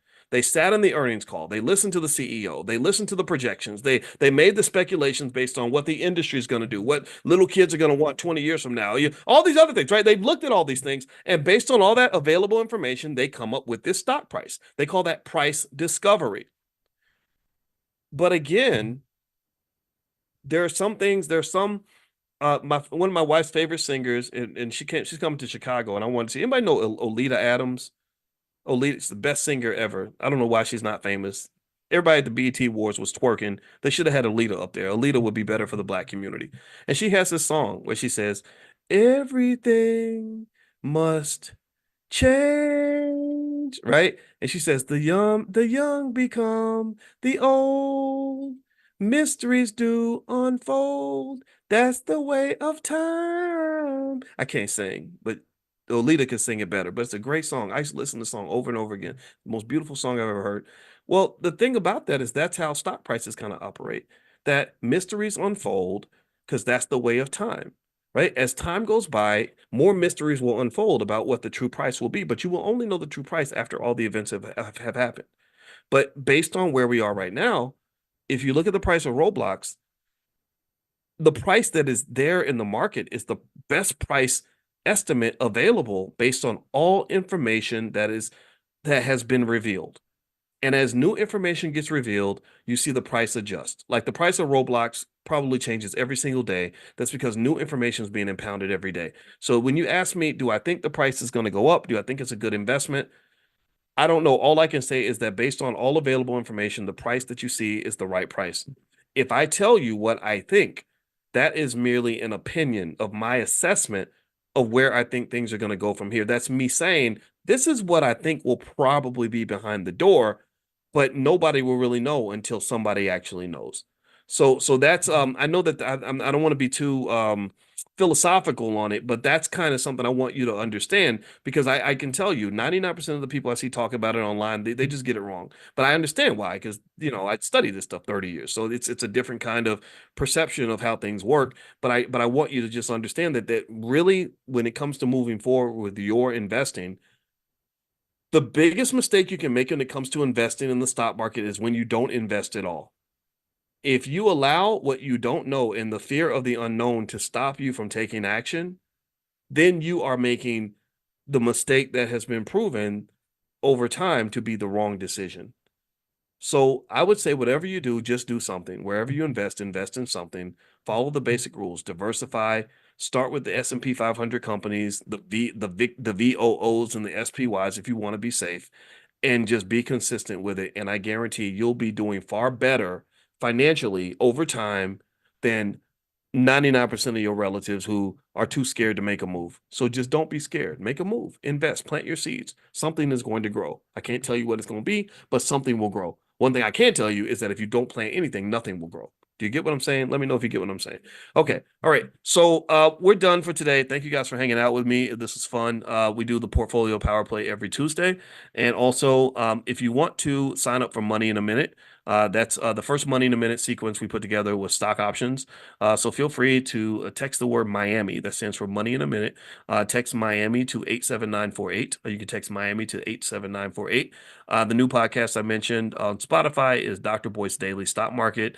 And also, last but not least, I want to make sure I mention to you guys, don't forget the All Black National Convention is happening October 25th through the 27th in Chicago, which is actually Lombard, Illinois, right outside Chicago. It's a really nice West End, and it's a very nice area. There's a movie theater across the street. There is a Target in the parking lot, actually, and it's just a really super cool, super nice neighborhood, and it's not far from the O'Hare Airport and the West End. We got the rooms down to $131, so the rooms are running out. So you may want to go ahead and book a room under our room rate, and it's going to be amazing. It's the largest gathering on the planet of intelligent Black people who want to specifically solve problems for the Black community in a way that breeds healthy love, healthy relationships, and healthy finances across the board for us and our children. That's what we want. That's the vision. It's very, very simple. So if that's who you are, if that's what you believe, then I encourage you to come to the convention because the convention is just the place to be. And I'm really proud of the convention also because we've had some people that have been there that are really doing some amazing things. D1 is transforming all of hip hop. He's been doing a great job. He's been at the convention 4 or 5 times as a performer. Killer Mike just won 2 or 3 Grammys or something, or 3 Grammys at the Grammy Awards. And he was on the BET Awards last night. I don't like the BET Awards, but I like Killer Mike. Who else? Infinity Song, who actually was at the BET Awards last night. They performed 2 or 3 times, and so it's kind of become this awesome launching pad of really successful people. And also, in addition, but it's not just the performers we have during the ball, the B1 ball, where we all get dressed up and fancy. We also have tons of learning and connecting. So it's not just a big party at all, but it feels good. It feels more like a family reunion. So we do have fun at the ball, but there's also a ton of experts in every area from crypto to real estate, to therapy to science, to attorneys, just whatever, right? So if that's who you are, then join us at the convention. I know you're going to love it. So anyway, if you want to learn more about the convention, you can go to allblacknationalconvention.com. That's allblacknationalconvention.com. So have a good night, everybody. Good day. And I hope you guys have a great day. I'm going to go hang out with my wife and eat some lunch. Wednesday. This is where we do the free Powernomics training every Wednesday night in the Black Business School. And the reason that Powernomics training is so important is because we know that money is power, and we know that we want to go get some. We want to have power so that others do not use their power over us. And also, for the last several years, we've been reading through every single one of Dr. Claude Anderson's books. because he's the GOAT in terms of individuals that have made tremendous contributions to our society and helped us to just learn the things we need to learn and be who we need to be. And so tonight we're going to do a couple of things. We're going to read in one of his books. His book is called The Black History Reader, and I'll let you guys know what page we're on in 1 second.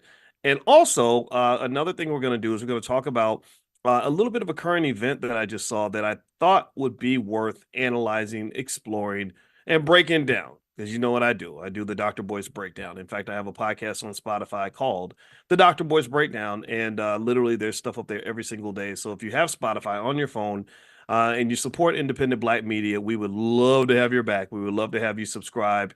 And so feel free to look me up on Spotify, look up the Dr. Boyce Breakdown, or the other podcast I have called Dr. Boyce Daily Stock Market. All right, so let me see who's in here. I want to say hi to some of y'all before we jump right into it. Hey, Lori Eubanks, I see you, Lori. Good to see you today. Thank you so much for coming in.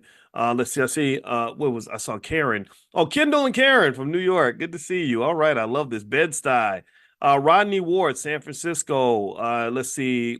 Landetz T. Jones. Is that right? I probably said it wrong, but good to see you. Sacramento in the house. I love Black Sacramento. I did an event in Sacramento about 7 years ago, and I never forgot how amazing that city was and just how awesome the Black folks were in Sacramento. DMV I see Rev Joe. That's all I see of your name. I don't see the rest there. Akila Hooker. Good to see you, Akila. Taquana Logan from East Rancho Dominguez, California. Did I see East Atlanta for Kwame? Okay, good to see everybody in here. And I saw Black London in the house. Good to see everybody. Okay, so yeah, so here is the first thing that I wanted to kind of discuss and sort of address. Did anybody else hear about this? Did anybody else hear that that BET is on the chopping block in terms of being sold by their parent massa, Paramount? Because BET is not a Black owned company. We know this, right? BET it's not Black entertainment television. It's white entertainment television in blackface. That's what that is. It's not a Black company. It's a white company that has Black people in it, that uses Black culture and sells Black culture to you pretty much, and gets corporate sponsors to give them money because they go to the corporations. They say, we have, like Trump said, we have all the Black people. We have all the Black people, and we will gather all the Black people to come and watch Sexy Red twerking on the stage. Get it sexy, get it sexy. And when we get all the Black people, they love to buy things. They buy everything. So you advertise to us, you pay us money, pay us billions of dollars, and we will go gather the Black people, and then we're all gonna get rich together. And that's kind of what BET is. And BET, in case you don't know, is owned by a company called Paramount Global. And for many years, Paramount Global was run by a family called the Redstone family. The patriarch of that family was a weirdo named Sumner Redstone. He was a funny guy. I don't know if I think he's dead. He might, but maybe he's alive. I don't want to kill him too quick. But I think he was like 92 and had like a 35-year-old girlfriend or something. So he was probably doing some old Diddy Hugh Hefner type stuff. And anyway, so the Redstone family, apparently they have run Paramount into the ground. BET, if you work for BET, you better be worried because your economic daddy is having some problems. If you study Paramount Global, you'll see that Paramount Global has a big problem, and their problems can be summarized very quickly in terms of too much debt. They got about $15 billion in debt that they can't really service. They overpay for their content. They put out way too much money for content. Now they don't overpay for BET content. That they overpay for other content. Not but the BET content they get the discount. And I don't. Yeah, they're not going. Sexy Red probably costs you like $8 in a bag of Cheetos to get her to twerk on stage while she's pregnant or something. So that's cheap. That's there. So BET is, as Black people always have been, BET is the golden asset of Paramount. It is really a nice little business where they're like, hey, we can go buy these Negroes for $1.99 and we can then sell them to advertisers and make our money just like we did in slavery. So it's something the rest on died in 2020. Thank you, Janet. I did not know that he was dead. I could not remember. I don't know the family that well. I know the basics. So let me kind of read to you about the sale of BET and what I've sort of seen, and then kind of give you a Dr. Boyce perspective on this. And just so you know, I'm coming. You know what I am. I'm probably gonna sound like a hater. Because I am. I kind of am. I hate anybody who hates us. I just well I don't hate, you know what I mean? But I don't when you hate us that much that you just want our children dead, you want our kids in prison, you want our people as ignorant as possible.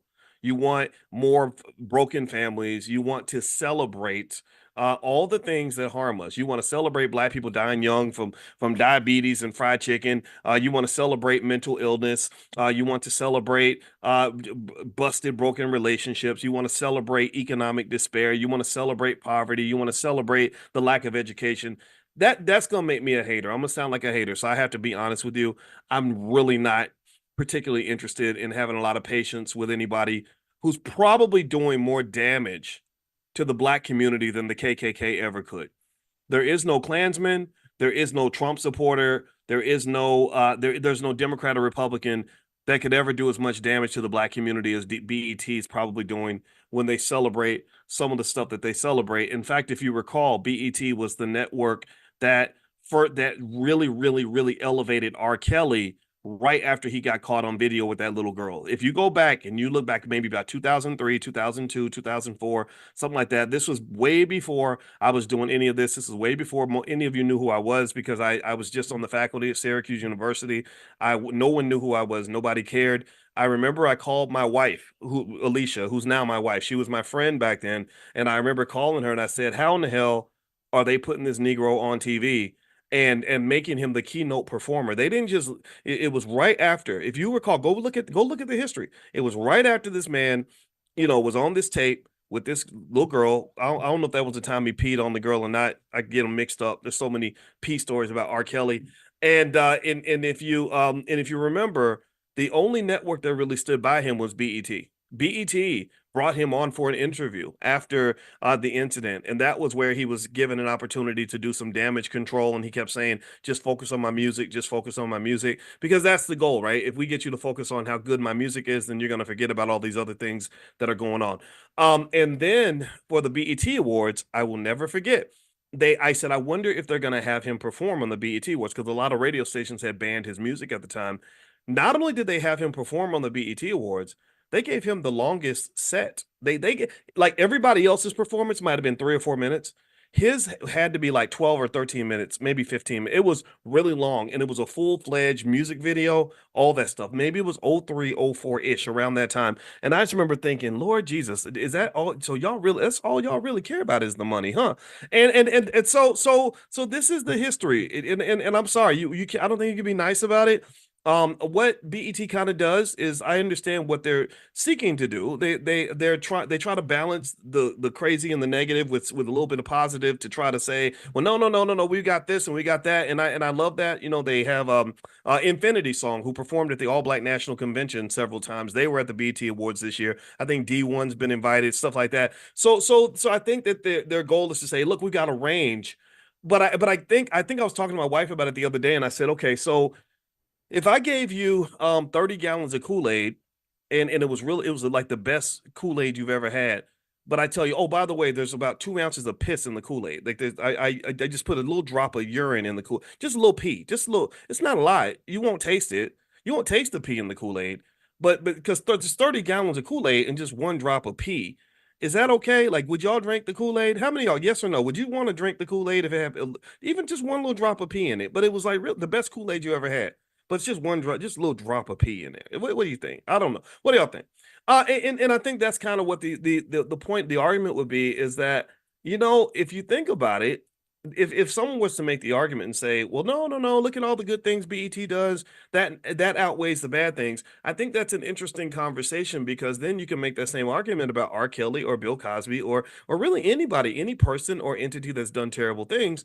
You could say, well, even if you dislike Donald Trump, for example, or if you look at Joe Biden and know that he incarcerated more black men than any president in American history, or you look at Donald Trump and what he wanted to do to the Central Park Five, you can make the exact same argument. You could say, no. But look at all the good things. Look at all the good stuff he did. It's okay. It's all that's forgiven because he did this good stuff. And I think that that's not an argument. That's not a debate for me to have for you. That's a debate I want you to have for yourself. And I think all of us have to kind of balance that out and figure that out. Like, what does this look like? So BET is very dangerous, to be honest with you. And I know I upset people over there, and I'd hate to be the guy who's saying these things. But I think that they know these things. They know these things, and the reason I know is because I had a conversation with a guy named TJ Holmes, and back when he worked with BET, and I remember he called me. Somehow Don Lemon gave him my number and he called me on my phone and we talked. And I think he was surprised that I understood their business model so well. He said, I was in a meeting and he said, it was almost like you wrote that article as if you were in the meeting with us. I couldn't believe that you wrote. And I said, yeah, well, because I understand how racism works.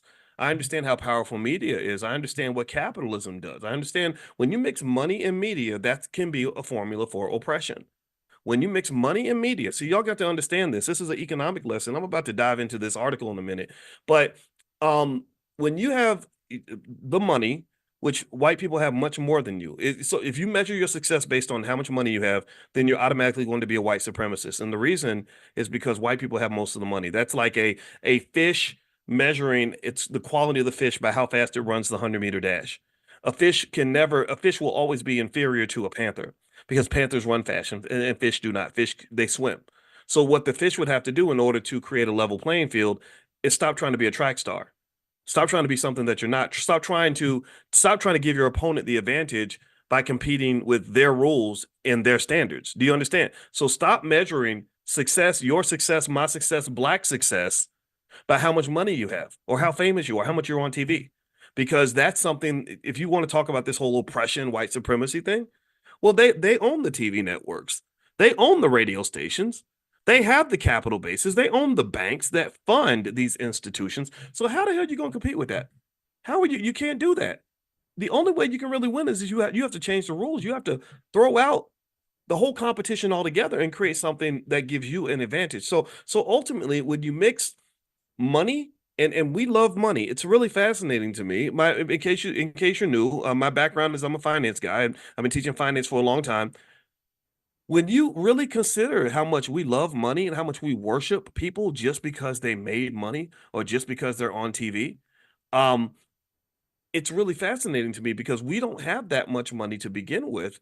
So you can't measure black success based on who has the most money or who's the most famous. Give me a guess if you understand that. We have to pick other criteria. What are those criteria? I'm going to allow you to decide what that's going to be, but it has to be something other than that. So with BET, it's the perfect formula for oppression. And I'm going to read this article to you and tell you what's going on with BET. Another real surprise with this pending purchase of BET is that they cut the price in half. And the price, when Byron Allen made a bid for BET, he bid $3.5 billion. Now they're in talks to sell it for 1.7 billion, according to Variety. Now here's what Variety's saying. Now that was a real shocker to me. I'm like, why? So maybe BET's struggling. I don't know. I mean, this is very surprising when the price gets cut that much. So they said here in this article in Variety, it says BET or Paramount is reportedly in talks to sell BET for 1.6 billion in a buyout led by CEO Scott Mills. I don't know Scott Mills. I guess he's the CEO of BET. He seems like a nice guy. I don't know. He's got a bald head like me, but he's got kind of a little George Jefferson thing going on. But seems like a nice dude. I don't know this man. It says Paramount Global's trio of co-CEOs have publicly said they've hired bankers to evaluate the sale of certain assets. Industry speculation has swirled around BET, which has been the target of acquisition offers in the past. Now, Paramount Global is engaged in exclusive discussions to sell BET in a deal valued at 1.6 to 1.7 billion to quote buyers that include end quote BET CEO Scott Mills and Chen Chu, founder of private equity firm CC Capital, Bloomberg reported, citing anonymous sources. The BET Media Group comprises the BET cable channel, VH1, and other networks, the BET Plus streaming service, and BET Studios. Reps for Paramount Global and CC Capital declined to comment. Shares of Paramount Global rose on the report of the renewed sales talks, closing up 5.7% for the day to $10.72. Interesting, right? The latest reported price range for BET is less than half of the 3.5 billion that media mogul Byron Allen extended to Paramount Global in late 2023. So let's think about this for a minute. let's be conscious of time for a moment. What month is this and what year? This is what, July 2024. And just late 2023, you had a bid that was twice as high as what you're selling the company for now. What's happening? That just doesn't add up. It seems to me that Byron Allen was offering you 3.5 billion 7 or 8 months ago. You would have taken the bid. Now, the only possibility I'm thinking about is perhaps they didn't believe that it was credible. Remember, anybody can bid anything for anything. Anybody can pop up and say, "Oh, I'll give you $10 billion for your house or something," but they have to be able to raise the money. And so I think that with Byron, I think the question might have been, can he really go get the money? Or is he just making big bids, hoping he can go raise the money? Is he just doing it for attention? Nobody knows. And I know that with Byron Allen, it seemed to me that the Griot was having some trouble. I know he bought the Griot. I think that they were overspending on their content. I got that sense because I know he had to let a lot of people go. He had to fire a lot of people. The media business is a tough business. So some other bidders were were Tyler Perry and Sean Diddy Combs. Can you imagine if they sold BET to Diddy? Wouldn't that be something else? In August 2023, Paramount called off the bidding process for BET because, quote, a sale wouldn't result in any meaningful deleveraging of its balance sheet. I'm confused. It's just 8 months later. So now it wouldn't. So 3.5 billion wouldn't result in you paying off enough debt, but 1.7 billion will. So I think that what's happened is that Paramount's in even deeper, much deeper trouble than it was at the end of 2023. But I can tell you, as a person who's been following Paramount stock for a long time, that company's been in trouble for a while. So I'm very surprised that they're even talking about this. Let's see here. The three executives running Paramount Global have outlined a three-pronged strategy of job cuts, asset sales, and streaming partnerships to right the ship.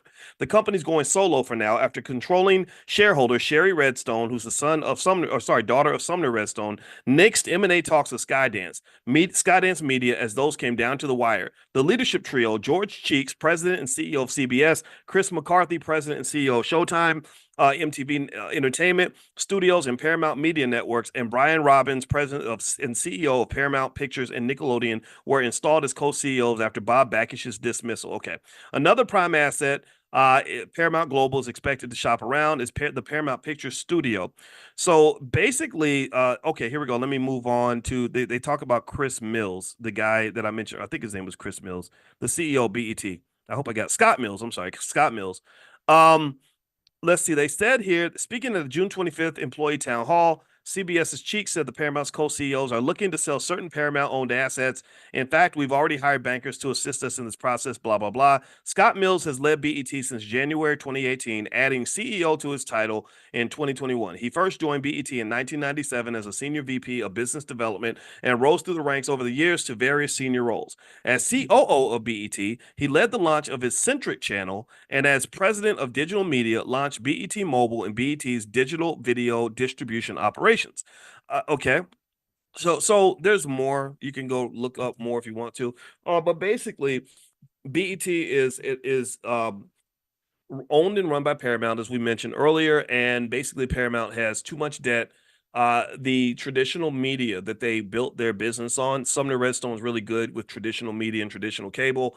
All that stuff's kind of dying. It's kind of going away, and so they're losing money in a pretty horrible way, and they're just overspending on their content. They had this show that I liked called Yellowstone, and they had this writer named Taylor Sheridan who wrote the show, and I guess because his shows were so good, they gave him like the ability, kind of a blank check to just create a bunch of other shows that are on the network. I forgot the name of it. I think one of them stars Sylvester Stallone's like Tulsa King or something, and a couple more. But anyway, the funny thing was that they were, and this is something for you to remember when you go build your own business, is that if you recall, remember the other day, how many of you were in financial consciousness training in the last couple of days where I talked about the free cash flow problem? Does anybody remember when we talked about the free cash flow problem and what happens when companies or even individuals just have too much access to cash? Well, what happens is you become less efficient, you become less financially conscious, you start to just make it rain, you start throwing around, you start becoming a rapper in the strip club, dropping $100 bills in stripper thongs, right? So basically, Taylor Sheridan, there was a deep Wall Street Journal analysis of Taylor Sheridan and the toxic financial relationship between Paramount and Taylor Sheridan, where basically they said that because Paramount Global had given this guy free range to do whatever the hell he wanted, he was creating amazing content, but he wasn't profitable anymore. This man was going around talking to other farmers, from what I understand. At least that's what the report insinuated. He was literally talking to his homeboys and saying, look, these people are suckers. These Hollywood suckers, they got all this money. You can rent your horses for $2,000 a day. You can use I use my property and they pay me $50,000 a day to use my land. He would fly in horse trainers from other states. When he would be in a state with plenty of horse trainers, but he would feel the need to fly his horse trainers in from Texas or whatever. So basically, they didn't sort of consider the fact that yes, you do have a hit. Yeah, you are making money, but you have to remember the most important rule of financial success. It is to live within your means. It is to spend less than what you make. If you, I don't care if you make $1 trillion a year, if you spend more than you make, you're only digging yourself into a deeper and deeper financial hole. And so what happened with Paramount Global as a result, and this just gives you the backdrop. And I'm talking about this because BET is part of the community, and y'all people be out here thinking that it's a black owned company, and it's not. Um but so the thing about Paramount that was interesting. So what happened was Taylor Sheridan, his shows were so good that they got a million new subscribers with Paramount. That's really good. They got a million new subscribers in a quarter. But that same quarter, I think they lost either $1 or $2 billion. They had $1 billion loss.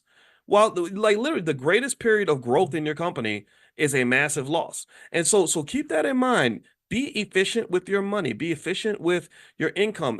Conservatism is a culture. And I can tell you that if you don't embrace that, then you could have some financial challenges. And this goes for an individual, this goes for a company, or in everything in between. Okay, so just keep that in mind. I think that's a lesson to learn. I'll keep you posted on what happens with BET and who their new massa is, and maybe maybe Scott Mills will buy it, and then I guess it'll kind of be a black owned company. But the other things I'd always be interested in who's really funding this, right? Because I'm a believer that it's not the manager who makes the difference, because he's been managing BET for a long time. He's been the economic babysitter of this entity for a very long time. The real power is the person who's actually writing the checks. That's the person who, or the group who has the veto power. And the big problem you have with black media right now, here's the problem that you have. And this is something I want to talk about before we dig into the book. Unhealthy black people are very profitable.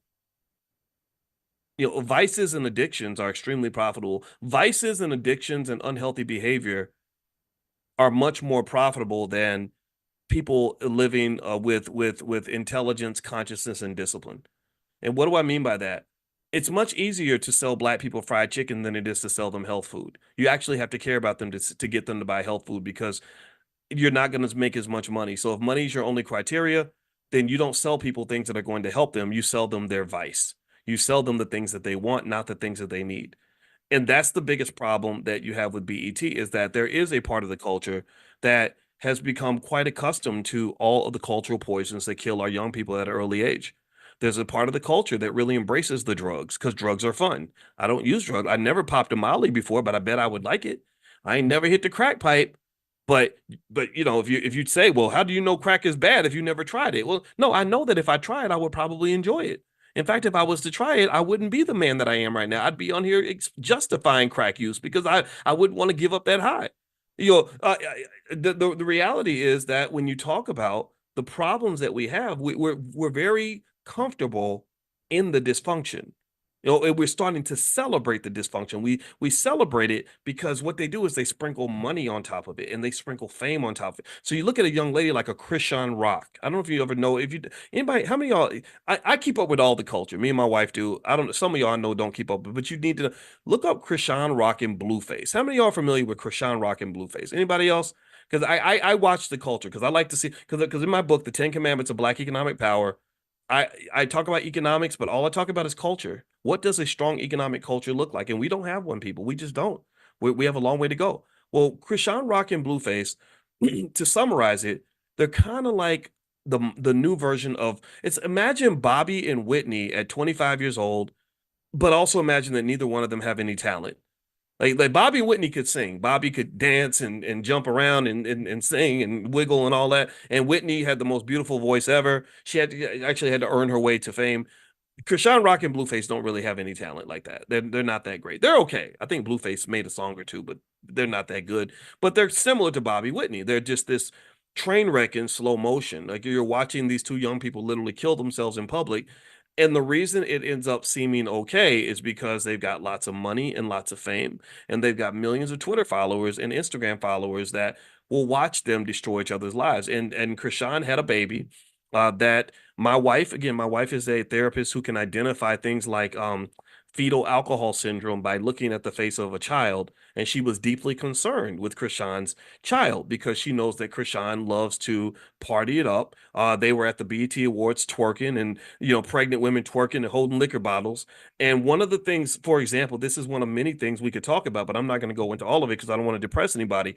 But do you understand that when you're promoting the city girl culture of all these young black women that are being told to go out and twerk and drink liquor all day and have sex with just anybody, fetal alcohol syndrome is literally one of the quiet epidemics that's occurring in the black community. If you look at the symptoms and in the effects of fetal alcohol syndrome, you're talking about significant cognitive delays and significant behavioral problems of millions and millions of black children. I was shocked by how little alcohol the mother had to consume during her pregnancy for fetal alcohol syndrome to kick in. So think about this. You live in city girl life because you've been watching the BET Awards and Krishan Rock and Megan Thee Stallion told you that's how a young girl's supposed to live.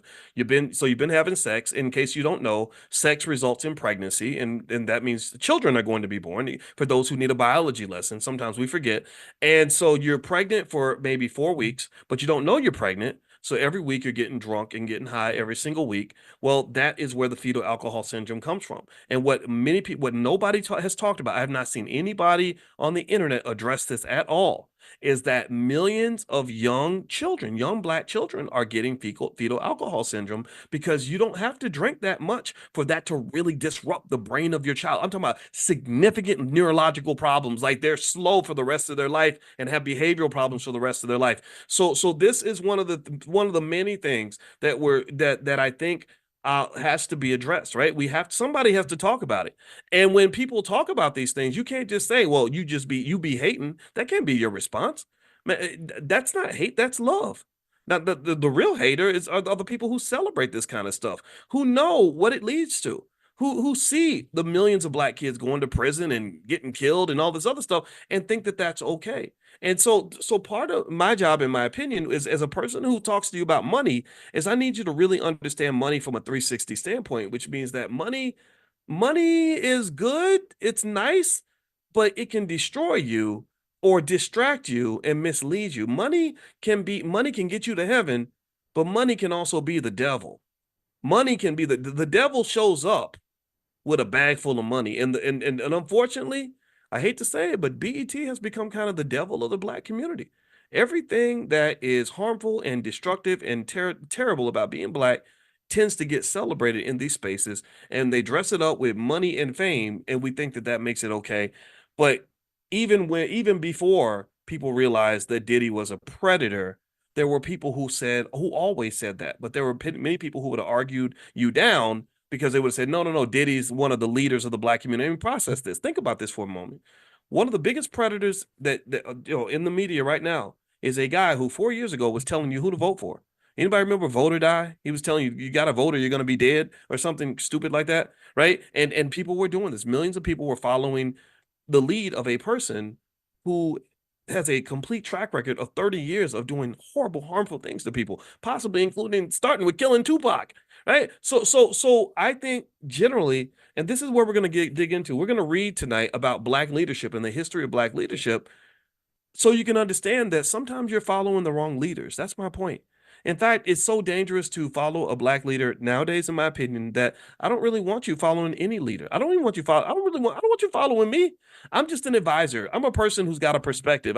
If you'll hear my perspective, then that's all I ask you to do. I'm not asking you to follow me because generally speaking, it is difficult for black people on a mass scale to distribute a message that is going to be beneficial to all black families. Most of the messages that are healthy are not going to make as much money as the unhealthy messages that are going to point you to more ignorance, drug abuse, and ratchetism. That's what makes the money. This black intelligence stuff is not a big money maker. Okay. All right. So let me jump into the book. We're going to read tonight from Dr. Claude Anderson's book, The Black History Reader. We're going to go to page 158. Now, Dr. Claude Anderson, his books, I always have to mention his website. It's powernomics.com. So you can go to powernomics.com. Get all of his books. These are the must-read books for every black person in America that wants to do better. He's the modern-day Marcus Garvey. He's one of the greatest black thinkers in the country, which is one of the reasons why he's seen as dangerous even by many HBCUs, because their bills are being paid by people who don't want to see the black community gain too much power and influence. But if you read his book, Powernomics, it will transform you immediately. And I'm not here to say every entertainer is bad. I can tell you, Kanye West saw Powernomics. He immediately was affected by it. Ice Cube saw Powernomics, immediately influenced by it. Charlemagne the God, Tiffany Haddish, people like that. A lot of celebrities, even Diddy flew Dr. Anderson into his office because he has so much respect for Powernomics. So some of this, so what's going on, in my opinion, is that there are people who know that something's wrong. They just can't put their finger on it. Like they're just not sure. They're like, okay, something ain't right here. It's like you're playing a game and somehow the other team keeps winning. Somehow Massa always he ends up with all the money, all the power, and all the positive outcomes belong to him. And you always end up in last place. And you can't figure out. And every time you say, wait, this game seems rigged, he has you brainwashed. He's been educating you and grooming you, right? So he can exploit you, right? He just like a groomer would groom. He's been grooming you through the educational system to buy into a set of ideas where all of the disparities can be explained away. And so you walk away concluding a bunch of nonsense like, oh, well, the reason that white people have all the money is because white people just work harder than black people. And the way to fix those problems is we all got to go vote for our favorite white man, either the old arrogant narcissist or the old guy who can't remember his kids' names right now. Like that's the guy, that's what we do, and that's going to get us where we need to get to. And so to some extent, the reason that Dr. Anderson is dangerous is because he's encouraging you to wake up. And really, I will tell you, my position is very simple. I'm not really telling you to do what I tell you to do. I'm not telling you to do what I believe you should do. I'm telling you to do what's going to be best for you. And I want you to study that. I want you to figure this out.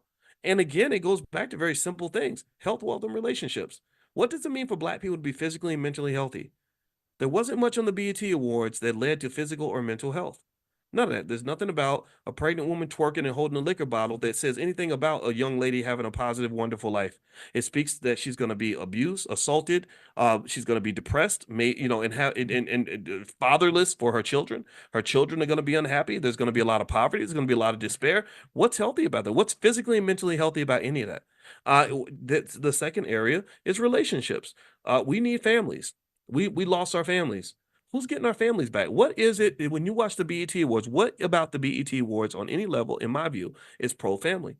There's nothing. I mean, if you're highlighting the sexy reddish, type stuff, there's nothing about that that's pro-family. Nothing. There's nothing about that that speaks of responsible planning of when you have a child and who you have a child with. All that's promoted typically is very irresponsible, very sloppy sex. I'm going to go sleep with whoever I want. STDs are very, very high because a lot of people fall into this culture.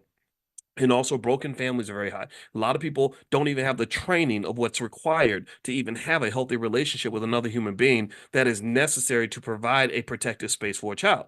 So when a child is not protected by a father, that increases the probability that he ends up getting molested, or that he ends up in the street, or that something bad happens to him, or ends up in prison.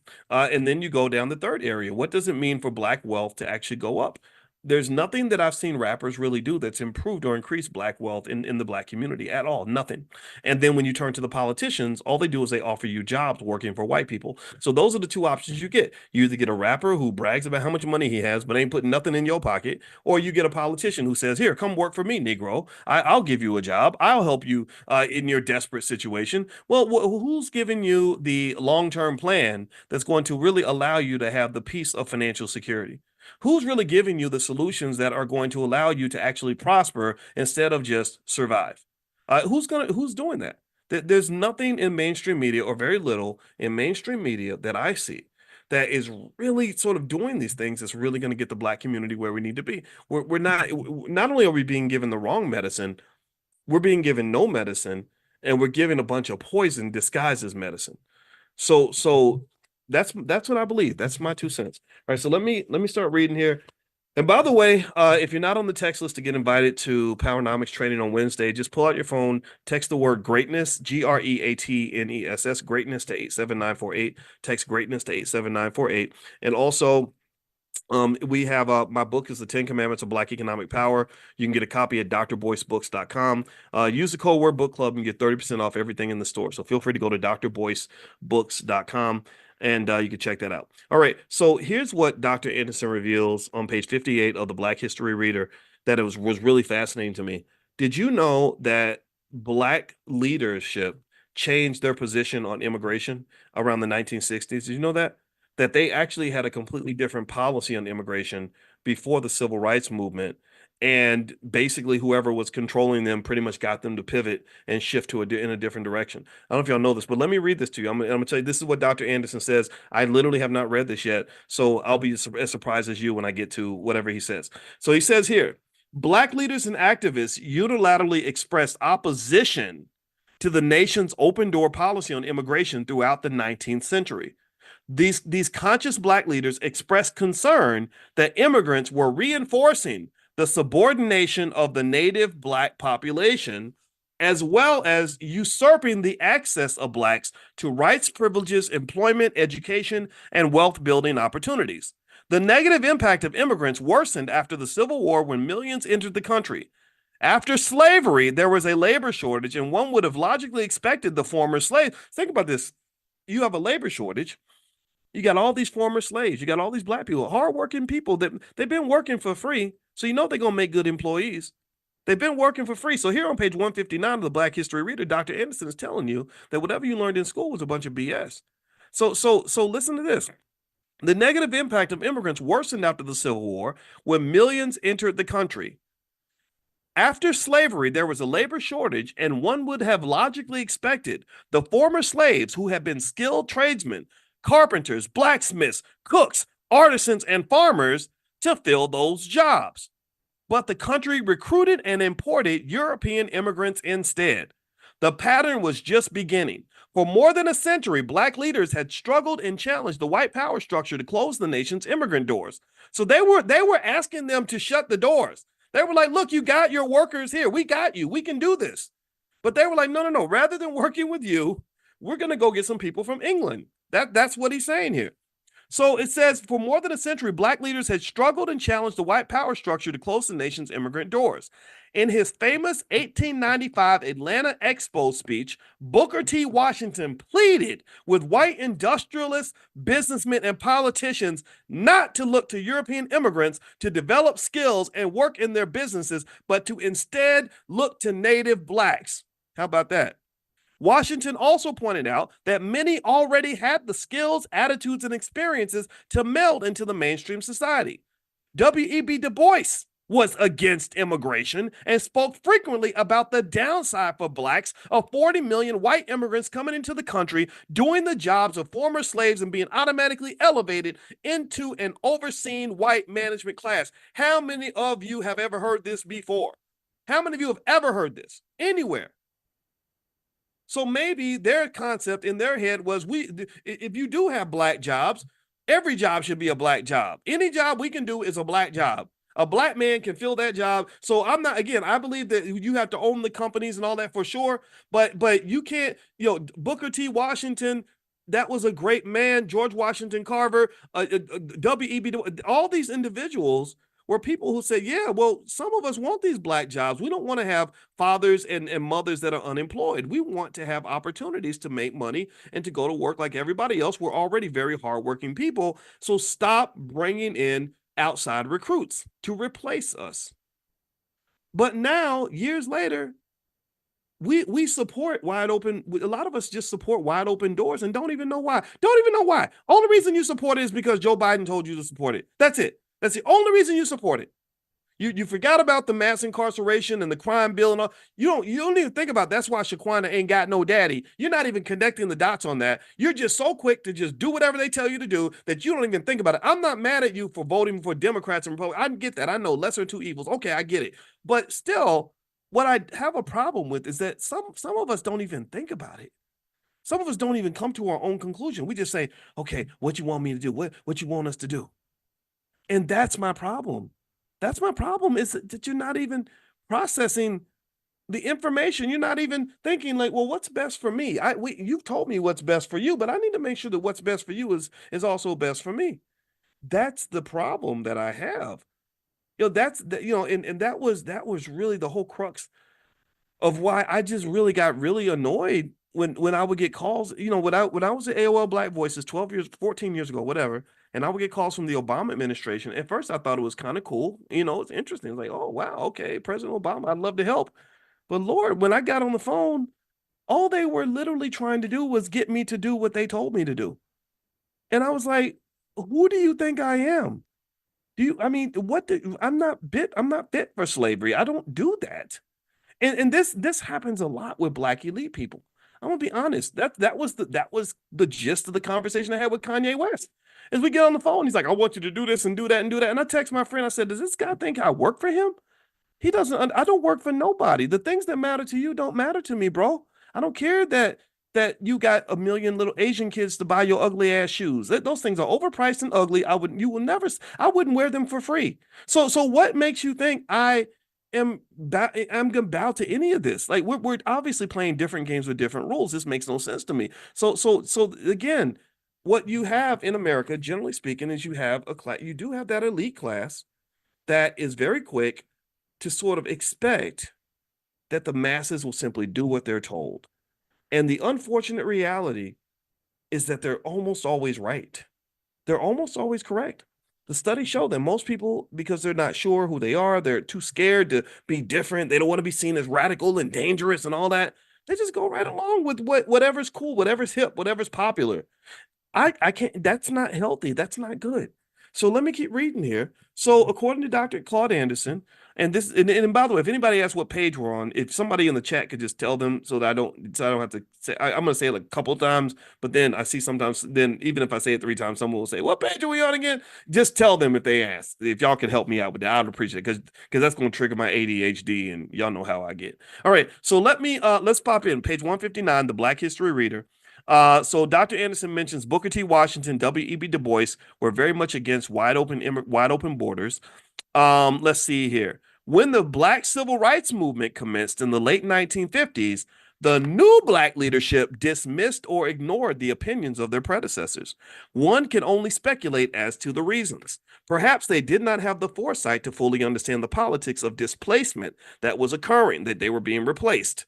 Or maybe they were unknowledgeable about this nation's immigration history, where Black people used to have a much larger percentage of the population.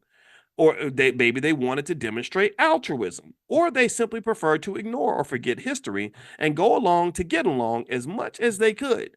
Whatever the reasons, the new Black leadership switched from the anti-immigration stance of their predecessors to being pro-immigration.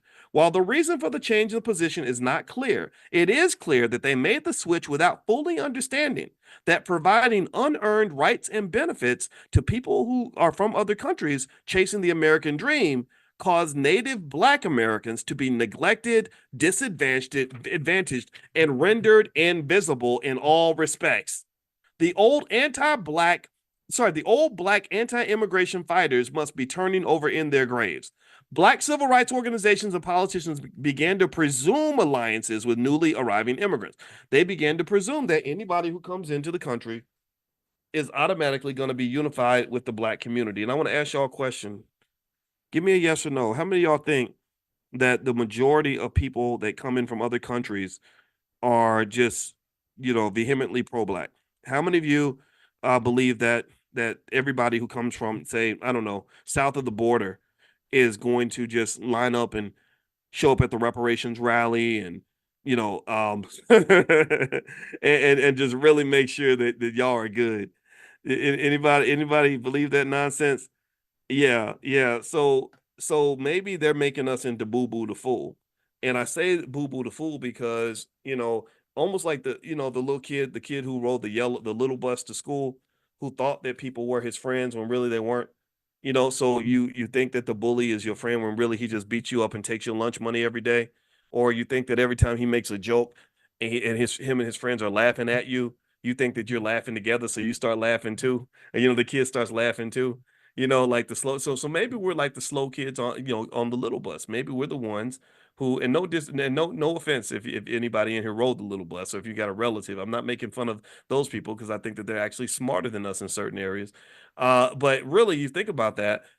There sometimes you don't know when the joke is on you. Sometimes you don't know when people are laughing with you versus when they're laughing at you. And I think that we, to some extent, fall for the rope a dope because many of us get our political habits from people who just told us what to do and what to say and what to believe. We didn't actually form those beliefs on our own. And that's very, very dangerous because propaganda is real, manipulation is real. This does happen. So let me keep going here. So here's what else Dr. Anderson says on page 160 of the Black History Reader. He says civil rights organizations and politicians began to presume that there were alliances with newly arriving people from other countries. I'm gonna try not to say the word immigrant too much, just because I don't want to trigger algorithms, because the again, there's censorship out here. Those alliances, especially with the Latino community, did not and do not exist. The Latino community firmly denies that such alliances exist, and it takes little analysis to determine that any alliances Black leaders presume are one-sided. Again, like the little kid on the little bus. You think they're laughing with you, they're laughing at you. Black leaders even support policies that benefit immigrant groups at the expense of Black people. Many Black leaders, for instance, support increased immigration, but immigrant groups such as Hispanics, Asians, and Arabs do not commit to or give support to any Black issues. There is no reciprocity, and immigrant advocate groups not only do not represent the interests of Blacks, the very purpose of their advocacy is in outright opposition to Black interests. Why is it that after all these years, leading Blacks cannot recognize circumstances that are harmful to their own people? Why is it that the people permit those whom they have accepted as leaders to continue doing them harm? So he says here, so the next question is question 53. How do immigration policies specifically injure Native Black Americans? So this is a good conversation to have in terms of if someone asks you, like, well, why do you have this issue with wide open borders or whatever? Well, let's see what Dr. Anderson has to say. He says, throughout the history of North America, waves of I'm going to say people from other countries have entered the country to take advantage of the considerable economic opportunities extended to them and to enjoy the elevated status, respect, and privileges they automatically receive over Blacks in the labor force. Since the Black descendants of slaves are not immigrants, they are excluded from the privileged status, benefits, and rights extended to people from other countries and must compete with every person from another country for basic rights and life resources. Immigrants and Blacks compete for space, rights, economics, and privileges. Reaching America has been a dream come true for people from other countries, but it has been a nightmare for many Native Blacks and their forefathers. Space. Although a growing number of legal and illegal immigrants are located in the suburbs, most immigrants find residential and commercial space in urban areas. Once they establish a toehold in the urban centers, they then mark and close the space using their language, culture, or religion as barriers to encroachment. Within the confines of their closed communities, they concentrate their resources and build socioeconomic enclaves or niches. Immigrant niches can be found in most urban areas like Detroit, Miami, LA, Philadelphia, New York, DC, San Francisco, and Chicago.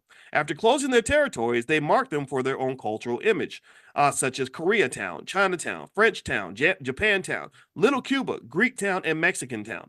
As their numbers grow, they spread out and gentrify the Black areas, such as Harlem in New York City, Overtown, Liberty City, and Coconut Grove in Miami, Inglewood, Compton, and Watts in the LA area, and Sweet Auburn in Atlanta. Has anybody seen any of this? Let me know if you've noticed any of this in your communities. Anybody seen any of that? All these formerly Black dominated cities are now occupied predominantly by Hispanic immigrants. Interesting. Numerical displacement means diminished economic and political influence by Blacks in mainstream society. Since 1900, this is interesting. Pay attention now. Listen up. Since 1900, the Hispanic population increased from 100,000 to 55 million in 2016. They have surpassed and made Black Americans a minority. Hispanics boast that they are now the nation's new majority minority and will gentrify urban residential areas along with whites and Asians, displacing blacks. And that's what a lot of people in Chicago are protesting right now. They're very, very upset about this. The economic impact. Okay, so the economic impact of immigrants on Native Black Americans is quantifiable. For every 10%, now listen to this now. For every 10% increase in the number of immigrants, Native Black income is reduced by 0.3%.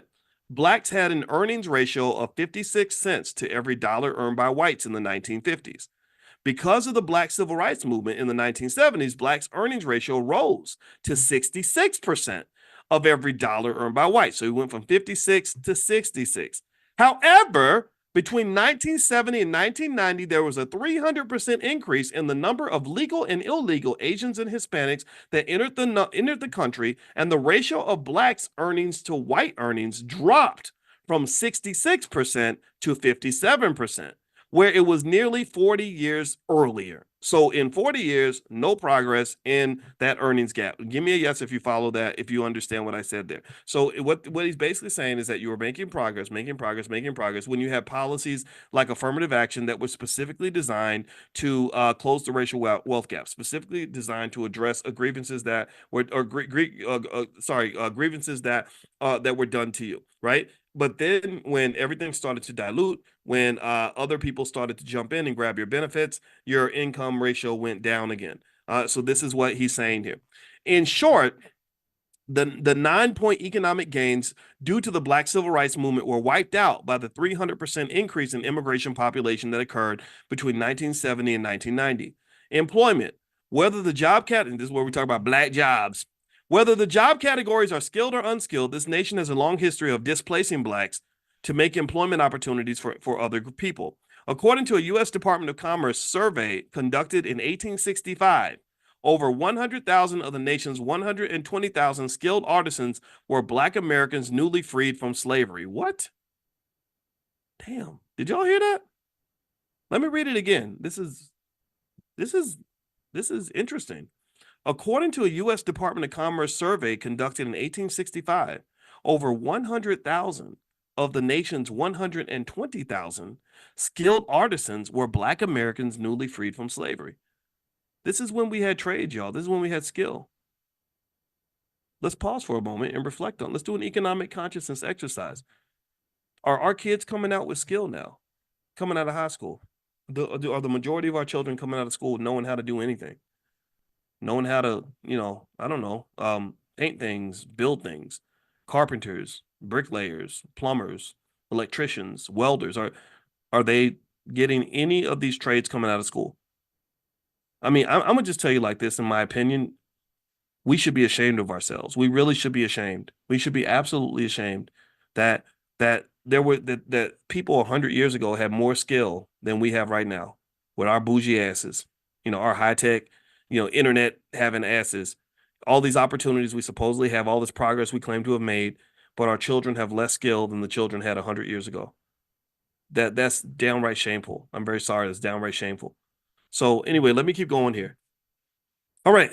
So let's see here. During the same time that 100,000 of the 120,000 skilled artisans were Black Americans right after slavery, during the same time, 55 to 65% of all Southern farmers were Black and former slaves.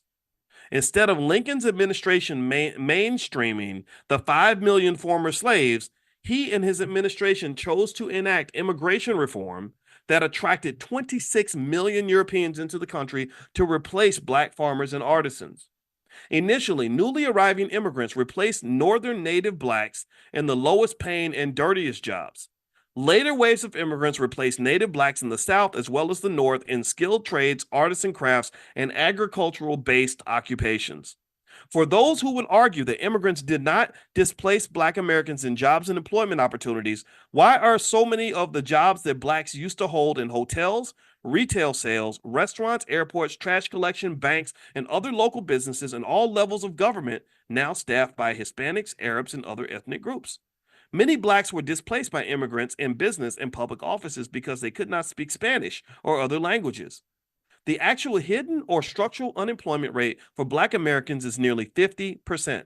According to a report from the Center for Immigration Studies, matters were made worse between 2006 and 2016 when approximately 50% of all new jobs went to Hispanics. Where's the economic justice for Black Americans? And the scary, interesting part about this is that he's talking about 2016. He doesn't, when he wrote this, he didn't even know about the wide open borders we have right now. He didn't know that we were bringing in 2 million people a month or something crazy like that. Just wide open, literally people climbing through the fence. Like that's very interesting. And what that speaks to is that the future is coming and it does not look bright if your goal is to sort of live off this integrationist dream of sort of like getting the same jobs that your parents would have gotten. I don't think the future looks good for that. I think that specific skills, specific wealth building strategies, specific economic survival methods are absolutely essential for anybody that wants to survive this new economy. And I haven't even talked about AI. AI, if we have, I don't know, 50 million immigrants that come through a fence in the southern border, well, AI is like bringing in a billion new immigrants. Like AI is everywhere. AI is going to be all over the place. So you really have to adjust to this new economy. And if you just simply, live as a sheep and do what you're told and just follow whatever they're telling you to do, you're probably going to get displaced. We're already being replaced when it comes to voting and stuff like that. I'm convinced of that. I think that the whole idea that a lot of Black people aren't automatically voting blue no matter who is leading them to say, okay, well, we got to get new voters to replace Black people, especially Black men. You've got these troublesome Black men out here who are questioning Democratic Party politics. So we're just going to get rid of them. We're just going to deal with something that's easier to deal with. And so that's happening on the political front. I think on the economic front, it's incredibly important to have a strategy. So the solution is wealth building. The solution is twofold. One, in the Black Business School, for example, we believe every Black child should learn how to start a business before the age of 12. Someone should be buying stock from them from the time that they're born. And also, every child should know the difference between ownership and renting. In addition to that, skilled trades are incredibly important. College degrees are nice, but having either a skill trade or a capital base is typically better. And what I mean by a capital base is just a set of resources that allows you to generate the income that you need in order to pay your bills or to survive financially. I don't think it's very, very safe to send your children into an economy that has proven itself to be racist and has proven itself to marginalize Black people for the last 150 years and just sort of say good luck. I wish you the best. I don't think that they're going to be safe in that situation. So that's a solution. The solutions are out there. I personally think we need infrastructure building. We need investment. Job seeking, chasing down those few little Black jobs that they decide they want to give you is not going to get you to where you want to be, typically. Okay, so let's keep going here. It certainly is not a solution for 40 million people. All right, so let's read here. We're on page 163 of the Black History Reader, which you can find at powernomics.com. It says the U.S. Supreme Court's Brown versus Board of Education decision was supposed to have corrected damages inflicted on Black students for more than 400 years of zero schools and poor schools. But before any major educational improvements could be made, the immigration reforms of 1965 brought in a massive influx of immigrant minority children, quote unquote minority children, who began to compete with native Black children for resources. There are no constitutional mandates to giving newly arriving immigrant children legal or illegal, accompanied or unaccompanied educational advantages over Blacks.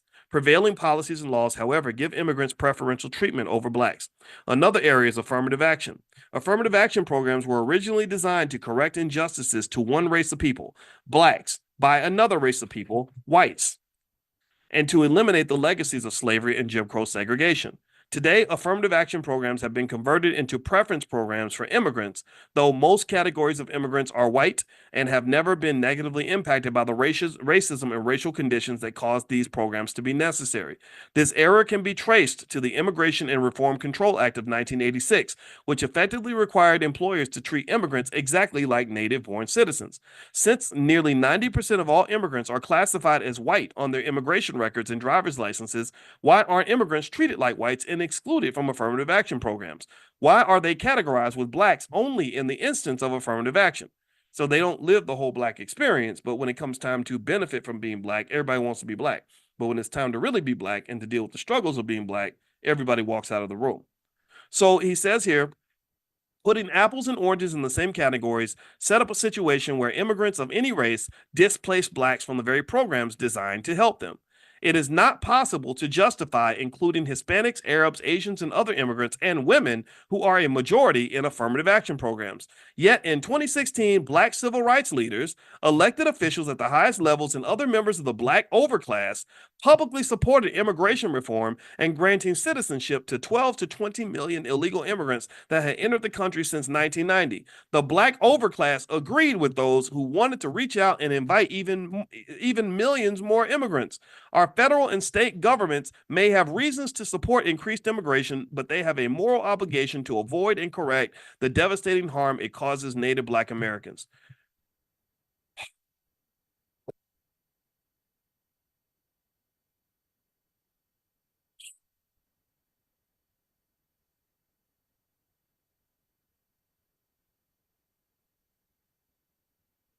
I'm done. There's nothing else to talk about. Um,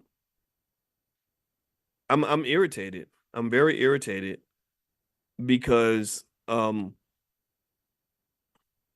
you're really in a fight. Basically, you're really in this fight that you're losing. Collectively, you're losing. But there are solutions, and I think the solutions. I don't see the solutions ever being implemented on a national level. And part of it is because if you go back to the beginning of our conversation where we talked about the BETs of the world, BET, this big white owned company that pretends to be black, that uses black people and sells them and makes billions of dollars doing that. These platforms are not positioned. This overclass is not positioned to do the things that are absolutely essential to really create the sort of um, economic or cultural or educational foundation required for you to truly succeed in this competitive economy. In this society, the more mainstream you are, the more mainstream your ideas are, the more you're relegated to the underclass. Because in the mainstream, there is a presumption that blackness means you're at the bottom. They will always have more sympathy for, I don't know, say a George Floyd situation where a guy gets killed by a cop and everyone feels sorry for a black man. They'll highlight that, but they won't talk about all of the other black men that are just trying to survive economically with their families, or the abuse that happens when men get incarcerated, or what's happening, how our families get broken when you have things like the Biden crime bill where so many men are in prison right now, and all these other variables that are affecting families. I get it. The police shootings are something worth addressing 100%, but that's not really something that is absolutely foundational to the existence and survival of the average black family in America. If you want to look at solutions, here's the deal. I think you have to get rid of the old school black leadership model where you have these civil rights superstars who are, going to be at the Grammys and the Oscars and taking pictures next to the presidential candidates claiming to represent the black community.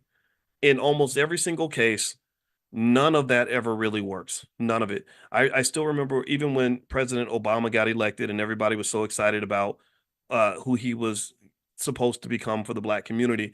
I was speaking at a church in New York, and on the day he got inaugurated, they changed the words of the song "We Shall Overcome," and they started singing "We Have Overcome." That's what they started singing. And I remember sitting there, I couldn't even sing it. I just kind of moved my lips because I said, I cannot believe we're singing "We Have Overcome." What have you really overcome? Barack overcame a lot for sure. He's president. He should be proud of that. I'm very happy for him. But you ain't overcame nothing. Like what are you getting excited about? And then the same day, I remember a lady came out and she had this real nice picture of Barack Obama. It was like a painting. And I said, "That's a nice painting." And she said, "Absolutely. I just bought it." And she was real excited. She said, "I'm gonna put it up in my living room next to my pictures of Martin Luther King and Jesus." That's what she literally said. She was going to put it up next to Martin Luther King and Jesus, and that was like her inspiration for the day. And I get that. I'm not anti-Barack on any level, but I think that you have to kind of know the difference between substance and symbolism. Also, I think you have to know the difference between um, a pseudo solution and an actual solution. I don't think the solutions for the black community typically are going to be mainstream, led by mainstream leaders on national media outlets, because there's too much money being made from your oppression. There are too many people that benefit from controlling you. If you have a pimp and he's making money from his pack of hoes, because that's what we become. We become everybody's hoe except for, we don't benefit ourselves. We become a pack of hoes. That pimp has no incentive to liberate any of the women or any of the hoes, because he maybe got some male hoes too. He has no incentive to do what's best for those individuals, none. So to some extent, Black people, we've always been this commodity for other people. We are the perfect consumer because we will buy anything. We are wonderful for the educational system because they make money when your kids are going to these schools and not being properly educated. There are, we also give away so many things for free. We have the best athletes in the world, the best performers, or the most interesting culture. People can package it up like BET and they can sell it and make money from that. And so there are so many people that are positioned properly to extract things from you. So when you're looking, when the pimp, when the prostitute is looking to the pimp to say, how do I become a better person? How do I do more for me? How do I make my life better? All he's going to do is tell her a bunch of lies. So you have this overclass, these pimps that pretty much are, if you let them lie to you, they're going to keep lying to you. If you let them keep telling you like, oh yeah, the best way for Black people to move forward is to everybody make sure you vote for the Democrats, and make sure you come to work every day. Make sure you go to school every day. Make sure you go to college and go $200,000 in debt to get a college degree, and that's how you become successful. They're walking you right down the rabbit trap. They're literally saying is we're okay. See, the thing is, people think that there are others who just flat out hate Black people. First of all, I don't care if other people like me or not. I assume that they don't care that much about me. If I have a neighbor across the street who has a big Trump flag in his front yard, and I don't hate the guy. I don't like him or dislike him. I don't know if he likes me or not. He has a big pickup truck. He's like a former cop. He could be a black people hating redneck or something. But I don't care. Um, he doesn't care about me. I don't care about him. I don't need him. I don't need him to like me. I just need him to like not bother me, right? So I don't know if there are all these people in the world that just sit around and think how I can, how do I hate Black people today? I don't know if there are people out there like that. Maybe there are a few, but I don't think that there are lots of people like that per se. But I do know that if you're talking about people that are going to love you, that has to start with you. And if you talk about people that are going to represent your interests, you have to start with you. And so similar to that prostitute who, everywhere she turns, the pimp is always there explaining the world to her. She's going to have to get her validation from somewhere other than the pimp.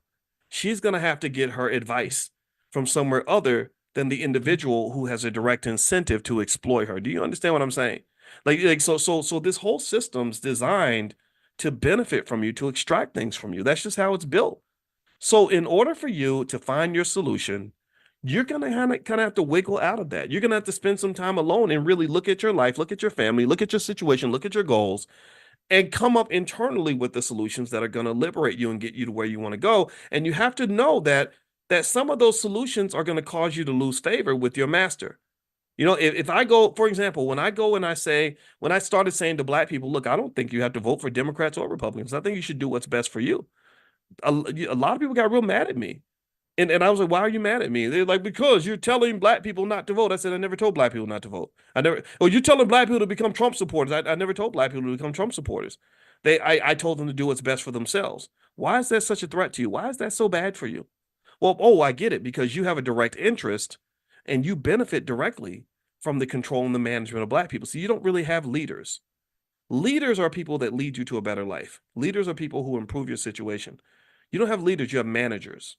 Managers are people whose job it is to keep you in a nice little collective bucket so they can serve you up to the next person that wants to exploit you. They can pass you around.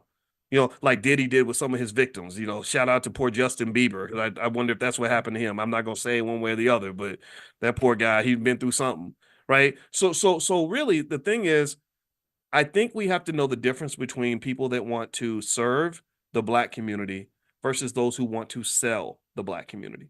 That's what you have. So in every election, you have these political bosses who go into, the office typically of the Democrats and sometimes of the Republicans too, and they say, I can deliver black votes. How much you gonna pay me to deliver black people?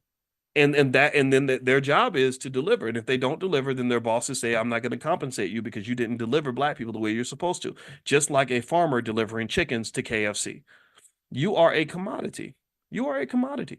And I could keep going to other analogies, but I'm not going to keep on dragging this on and on. But I want you to really understand that. So, in order for, if you have a prostitute who wants to do what's best for himself or herself, she cannot go to the pimp to get guidance or advice on any level. If you are a chicken and on a farm and all your friends are being fattened up so they can be sold to KFC, you can't go to the farmer and say, what should I do next with my life? What does it mean for me to be a good person? You can't do that. You have to figure that out internally and know that at some point your interests and the farmer's interests are going to just be different.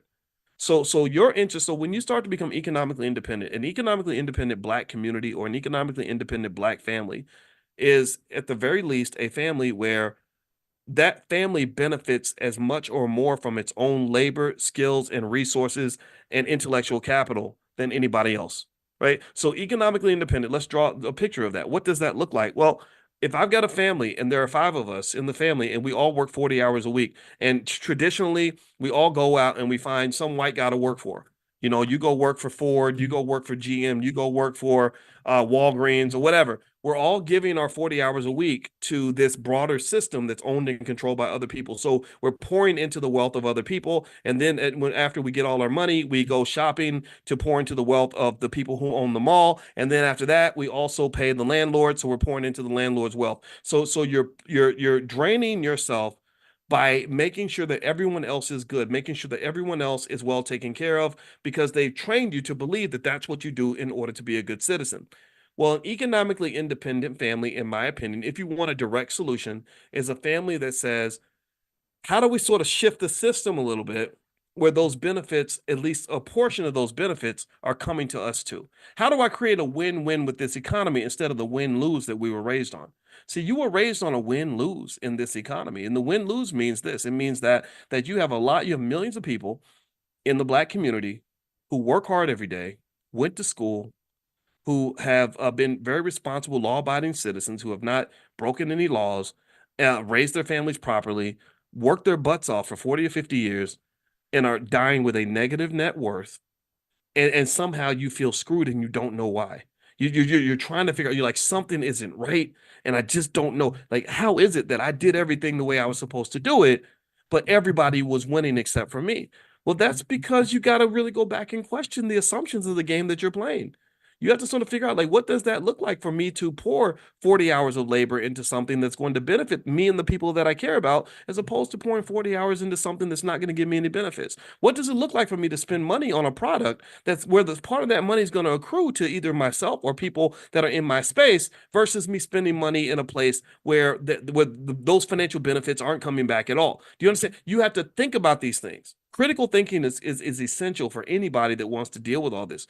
You are going into, in my view, the most complicated economy and society that we've ever had. We've never had an economy, for sure, in American history that's more complicated than the one you're entering into now. You've got illegal immigration over here. You've got corrupt politicians and the failing government over there. You've got artificial intelligence back there.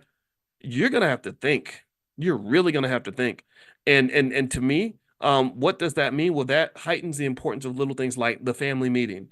Maybe we sit down together as a family and say, how are we going to help each other out? How are we going to make sure everybody in here is good? I've got an extra X number of hours per week that I'm going to put toward one of my goals. How do I do it in a way where I'm winning and you're winning? What partnerships can we come up with that allow us to bring our energy together, as opposed to dividing and diluting our energy by all of us just going out here chasing the black job? Right? Do you understand? That's what we all do that. A lot of us traditionally, we just do that. It's like, you got 3 siblings, all of you are hardworking, smart people, but all of y'all are running off trying to go get some degree and go work for some white man somewhere when you could be working with each other. What is it about white folks in creating businesses and institutions that makes us believe that they're the only ones who can do it? Asian people do it, Arab people do it, Jewish people do it, white people do it. We can do it too. And we are doing it, by the way. So shout out to those of you who are trying. And I just want you to understand that you're gonna fail. It's not gonna be perfect. It's not going to always make sense. It's going to be hard, but it's better than the other version of hard, which is where you work your butt off for 50 years and then you die broke, or you die with a net worth that is much lower than what it should be, or you find out that the people that you've been pouring into your whole life are all getting rich every time you're making that car note payment. The car dealer's getting rich. You pay your rent, the landlord's getting rich. You go to work, your boss is getting rich. What about you? Where are you getting rich in this process? And if you can't see where you're getting rich, where you're at least getting a piece of the benefits of all the things that God has blessed you with, then that means you're playing the wrong game, partner. You in the wrong system. You got to fix it, buddy. You got to look around, elevate your consciousness. Consciousness is critical. So again, I want to reiterate, I am not here telling you what to do. When I talk like this, I know that there are people who get mad at me and they think that I'm out here just misleading people and all. I'm not telling you nothing about what you need to do next. What I want to be able to help you do is I want to help heighten your consciousness to the point where when you decide what you're going to do next, it's the right move for you and those kids that you got. It's the right move for your family. I think every parent, some of y'all in here are parents like me. I'm a parent, and my number one goal as a parent is to make sure my kids, I'm not raising no goddamn slaves. I'm not. I'm not raising, I'm not raising anybody's servant. I'm just not doing that. I want them, maybe they can serve humanity or something, do good things in the world. I want that, but I'm not raising, I don't want children that were raised under me to go out into the world and be miserable, broke, struggling, selling stuff that they shouldn't be selling just to go pay the rent. I don't want them in that situation. So I think, just something as basic as like loving yourself and loving your kids means that maybe it's worth sort of reconsidering the things that you were told, because a lot of things that they tell you are just wrong. And here's the thing about, and this is the last point I'm gonna make on this about capitalism, the dark side of capitalism, is that they're not just doing this to black people. They're not just doing this to you. They're doing this to everybody. The capitalist system, it harms pretty much everybody, right? Anybody that's in the working class is pretty much getting screwed in America right now. I want to make that clear. So you're not the only ones, but it tends to happen worse to black people because we are so vulnerable. Do you understand? So effectively, when you're in that situation, I think it's important to at least start the conversation by realizing we don't have any friends, we don't have any true allies. Because if you were really an ally, you'd be fighting for us to get that 14 trillion in reparations. But from what I understand about money and power, people don't give those things away easily. I hope that this discussion was beneficial to you. That's what I'm seeing. I thank God for Dr. Claude Anderson for explaining the truth behind the historical immigration policies and what that does to us.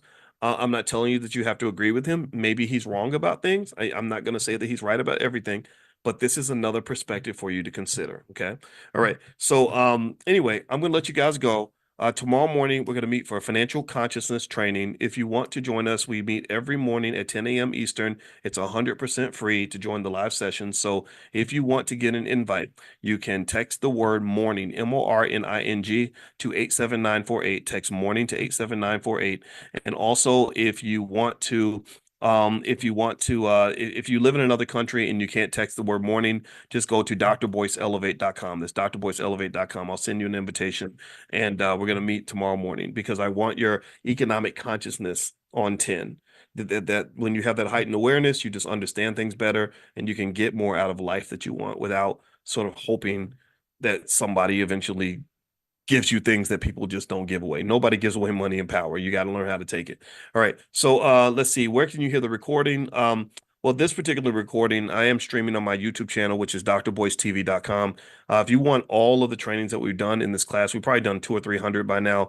You can actually go to drboycebookclub.com, or I think Amani's in the chat. Maybe Amani, if you have the link, you can share the link where if you want to just go get them all and you can share them with your family. There we go. Amani put the link in the chat.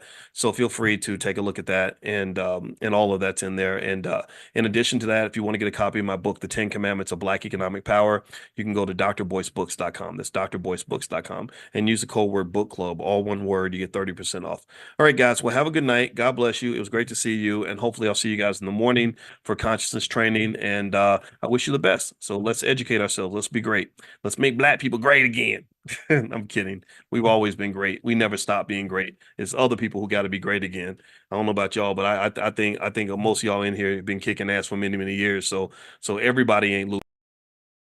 Hey, what's going on, guys? What's going on? I hope you guys are having a wonderful day. Welcome to drboycetv.com, the home for intelligent Black people. My name is Dr. Boyce Watkins, and I wanted to come in and say hi to everybody. I hope you guys can hear me okay. I wanted to come in and talk about this term black jobs. I heard Donald Trump mention black jobs the other day during the debate, and I've seen a lot of reactions to that term. I didn't know exactly what he meant by black jobs. I thought it was kind of a strange way to describe an economic situation. And I thought that as a person who studied finance for a while, that I would jump in on this discussion. In case you don't know my background, my doctorate's in finance. I taught at Syracuse University for 13 years on the finance faculty. So money and economic issues in the Black community is my number one concern. Now, before I get started, though, could you guys give me a quick yes in the chat if you can hear me? Let me know really quickly if you can hear me. Give me a quick yes. Shout out the city you're from. Just let me know that I'm coming through okay. I'm in a hotel, and the hotel Wi-Fi is usually pretty crappy. And I'm also being a dance dad this weekend, so it's kind of kept me from being able to connect with you guys the way that I want to. I know that you guys know every single morning we do Money in the Morning, where we teach the art of economic elevation. And it's a free class for anybody, and there are thousands of you have signed up. And I want thousands more of you to just know that there is a finance professor out here that's willing to talk to you every single day, that wants you to be the best you can be economically. So when Trump uses the term black jobs, y'all know I'm on the job. I'm like, okay, let me go ahead and provide some perspective. So I want to say hi really quickly to Yoshika, and I see Coach Bettis. Good to see you, brother. It makes you think about Jerome Bettis, the great football player. Keith Patillo from the Patillo family. I know the Patillo family, and let me tell you, that is Black excellence just in progress, in motion. I love when I see families that are on top of their game. So what's up? And also, what's up, Rodney from St. Louis, and Gino? Good to see everybody. Heather Elliott from Raleigh, North Carolina. Good to see you. All right, so let me hop in. How many of you, give me a yes or no if you saw Trump's debate? How many of you watched the debate the other day where Trump and Biden went up there, and it kind of became just, kind of a shit show, kind of what you expect. You got a couple of pretty immature guys up there. One guy looks a little bit too old to be president. The other guy is a little too arrogant to be president. I think Trump could be a textbook narcissist. I believe that's why he got along so well with Kanye West. I've told you all about the time Kanye called me, and we talked for about 10 hours over a 4-day period. And I was trying to sort of get through to him, and it was very, very difficult because he kind of lives in his own little world. And it became so frustrating that my wife just said, I don't know if this is good for you, your stress levels. And I tell you, it's not fun. It's not fun to talk to people who just are out of touch. And I'm gonna tell you, Donald Trump is not. I've never thought of him as a good person. He's not a. If you believe he's unethical, then you're probably right. Anybody who's been in the boxing industry, hung out with Russian gangsters, and done business with people like Don King and Al Sharpton his whole career, you know that there's something going on there, something that's not on the up and up. But I want to say this clearly though too. I don't blame you for whoever you want to vote for. I want to make that clear too. Because I have big issues with Biden. If you remember, Biden incarcerated more Black men than any president in American history, other than the ones during slavery. I don't even know if there were slave presidents that sent more Black men to prison than Biden did. He called y'all super predators. This man, there are men and women in prison right now, people in prison right now today that were locked up in the 90s under Biden's 3 strikes laws. And y'all want to walk around here tap dancing, acting like it's okay. No, it ain't okay. I don't get that. I don't get the low self-esteem or the fear where we have so much fear that we'll just let people just scare us into voting for whoever. I don't do that. That's just not what I believe in. But you could do what you want to do. If you want to pick the lesser of two evils, I'm not going to knock you for that. I'm just not a fan of that. But anyway, guys, so I don't have a ton of time. My wife and I are going to be leaving pretty soon, but I wanted to kind of talk about this whole black jobs thing. All right. So let's kind of break this down real quick. When I heard the term, I didn't think much of it at the time, but then I saw the internet kind of reacted to it. And as you know, Black unemployment has been a trigger topic, an important discussion talking point for many years. During the Obama administration, Black unemployment was something that was discussed almost every single week. At that time, I was talking a lot about Black unemployment also, because if you recall, Obama said something back a long time ago about the rising tide will lift all boats. which is basically kind of like this false integrationist narrative that says that if we help everybody, if we help white people, then that's going to naturally help black people too. And the Democratic Party's kind of run with that. I think Obama set the precedent for them to say, "Hey, we're doing these things for all these other people," and given that black people fit in these categories with these other people, they're going to be helped too. Like so, when Biden brought up black economics, he said, we're passing laws to help mothers with child care costs, and there are many black mothers. Therefore, black people are benefiting from what we did for mothers, and that's a lazy way to address the racial wealth gap. That is a racist way to address the racial wealth gap, and let me explain why. What you're basically doing is you're saying, hey, we're not going to do anything specific to help the black community.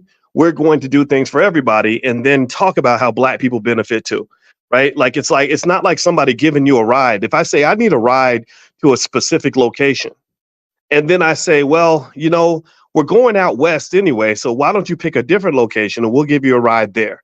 Like I'm not gonna give you a ride specifically because you need a ride or specifically to the place you want to go. I'm going to just take you where I was already gonna go and then take credit for giving you a ride in addition to everybody else. That's very different from me saying, I'm going to specifically give you a ride to specifically go where you want to go. And this is what black people are dealing with. You specifically were targeted for an unbelievable amount of racism for 200 and something years. More than that, actually, 400 years. You were specifically targeted because of the color of your skin. They specifically robbed you of your economics. They specifically enslaved you. They weren't enslaving single moms. They weren't enslaving gay people. They were enslaving black people. We know these things. So they were specifically targeting you for all this racial abuse you've experienced. So you should be given a specific remedy. And the Democrats want to avoid the specific remedies. And that's the problem that you have on the Democrat side. Now, because I've got, I hope my wife will let me have 10 minutes to do this conversation, because I want to dig into this black jobs thing a little bit. And as I move on, do me a favor. Could you please hit the thumbs up button, thumbs up, share, subscribe. And just as an FYI, I have a new book out. It's called The 10 Commandments of Black Economic Power. Simple rules that if any family follows these rules, they will have a massive amount of generational wealth in less than 10 to 20 years. So if you want to take a look at that book, just feel free to go to drboycebooks.com. And also my wife is a licensed therapist and a full professor of social work, Dr. Alicia Watkins. And she also has workbooks on things like financial anxiety and dealing with financial trauma and ways that you can overcome. These are called solutions. I know we're not used to solutions, but that's what we talk about in the Black Business School. So feel free to go to drboycebooks.com. All right. So here's the deal. So Trump uses this term black jobs. And everyone kind of, gets in a tizzy about it. And again, I'm not a fan of Donald Trump. And I thought about this term. I said, what does that mean? What the hell is a black job? I don't know what that means. I felt the way a lot of people felt. I had to meditate on it. I had to sit back and literally look into the universe and talk to God and say, what the hell? What's a black job? Is it a job that is black? Is it a job that's just for black people? Is it a job that's occupied by a black person? And so I thought about it. And so here are my interpretations of the term black jobs. First off, a term's definition can change based on who's actually saying it. That's the first thing. It's based on perspective. As you guys know, when you come to financial consciousness training every morning, I talk to you all about perspective and also just kind of being able to empathize and see the world from different points of view. Okay. And so here's the deal. The term black jobs does not mean the same to everybody. The definition changes based on who's saying it. It also changes based on the perspective of the individual who is saying it. So let me break that down further. So it's almost like the N word, right? Like I hear a lot of people explaining that when a black person says the N word, it's different from when a white person says the N word. But when a white person says the N word, that might be different from when a racist white person says the N word. And even when a black person says the N word, that's different from an angry black person saying the N word. Let me know if you're following this. Right? If I say, what's up, my igga? That's different from me saying, get out of my face, igga. Right? That's two different. The same guy, same race, it just means different things. If a white guy says it, you got the wiggers, the wiggers, the white guys who think they're black. If they say the N word, they're trying to be cool. They're trying to fit in. They're quoting words from their favorite rap songs. But if a hillbilly from the South says the word "igger," if they say it, then you know that might mean that they're really trying to say something negative about black people. Let me know if you know what I'm talking about, because I'm from the South, so I kind of hear them country accents. So if you hear a racist person, if you hear a country music singer use the word, it's gonna have a different interpretation. You know what I mean? Y'all get what I'm saying? Y'all let me know if you get what I'm saying right there about that. Okay. All right. So let's get back to it. Okay, so black jobs, and I'm saying this as an economist who cares deeply about black jobs. It means different things from different people based on different interpretations, different situations. Okay, so when Donald Trump says black jobs, I can't tell you exactly what that means. I cannot go into that man's mind. What I am going to guess is that there are a couple ways to look at it. The worst interpretation of the term black jobs could be this. It could be that, there are certain jobs in society that are typically occupied by black people that most other people do not take, right? Just like there might be immigrant jobs or rich white people jobs, right? If you think about the job, if someone is wealthy and white and they say, my son got an internship this summer, okay, this is a rich white people job. So that's going to be maybe they're working at Goldman Sachs, or they're doing something with some exclusive bank and working with wealthy clients or whatever, right? Whereas when I was in high school, the type of jobs I had were like restaurant jobs, and also on top of that, the black men did not get the nice jobs like the white girls. The white girls would get to work out front. They would get to work the cash register and all that stuff. They didn't trust me with the money. They had me in the back washing dishes. That was my version of my black job. So there is a belief that there are certain jobs that black people tend to acquire or tend to be allowed to take that other people don't take. And you guys know, if you've been following this platform for even 30 seconds, you'll know that I've explained that part of the reason that you get locked into so-called black jobs is because you fell for this fairy tale of a myth called integration. You fell for this false belief that by selling your black-owned businesses, giving up all of your banks, giving up your insurance companies, giving up your institutions, giving up black-owned schools, giving up black-owned bus companies, whatever the case may be, you believe that by giving up all your businesses and going to work for institutions owned by your oppressor, that somehow that would lead you to have a better life. Tell me if I'm lying. Tell me if I'm lying. All these Negroes sitting there complaining about how racist the NFL is, or how the NBA hired a white boy to coach the Lakers when there are qualified black men like Sam Cassell who could have taken the job. They're in the same tradition of the poor people who forget that we used to own the Negro leagues. We used to have a professional sports league. We used to own all of that. But when you don't own the house, you don't get to pick the color of the bedroom. When it ain't your house, you don't make the rules in another man's house. That is a simple rule of the universe that we forgot because somehow they socially engineered us to be a pack of punks. They socially engineered us to be weak and scared and submissive, and I'm not part of that clique. So in this society, if you want to know, are there black jobs versus white jobs? Hell yeah, there are. Because you burned down your own house so you could become roommates with massa. That's what you did. When you got all caught up in the whole civil rights, we shall overcome. And we celebrated the idea of a black man getting his head bashed in so that he could just have the privilege of spending his money at a white-owned business. What the hell is it? We didn't define it for what it was. We didn't call it for what it was. A mental illness.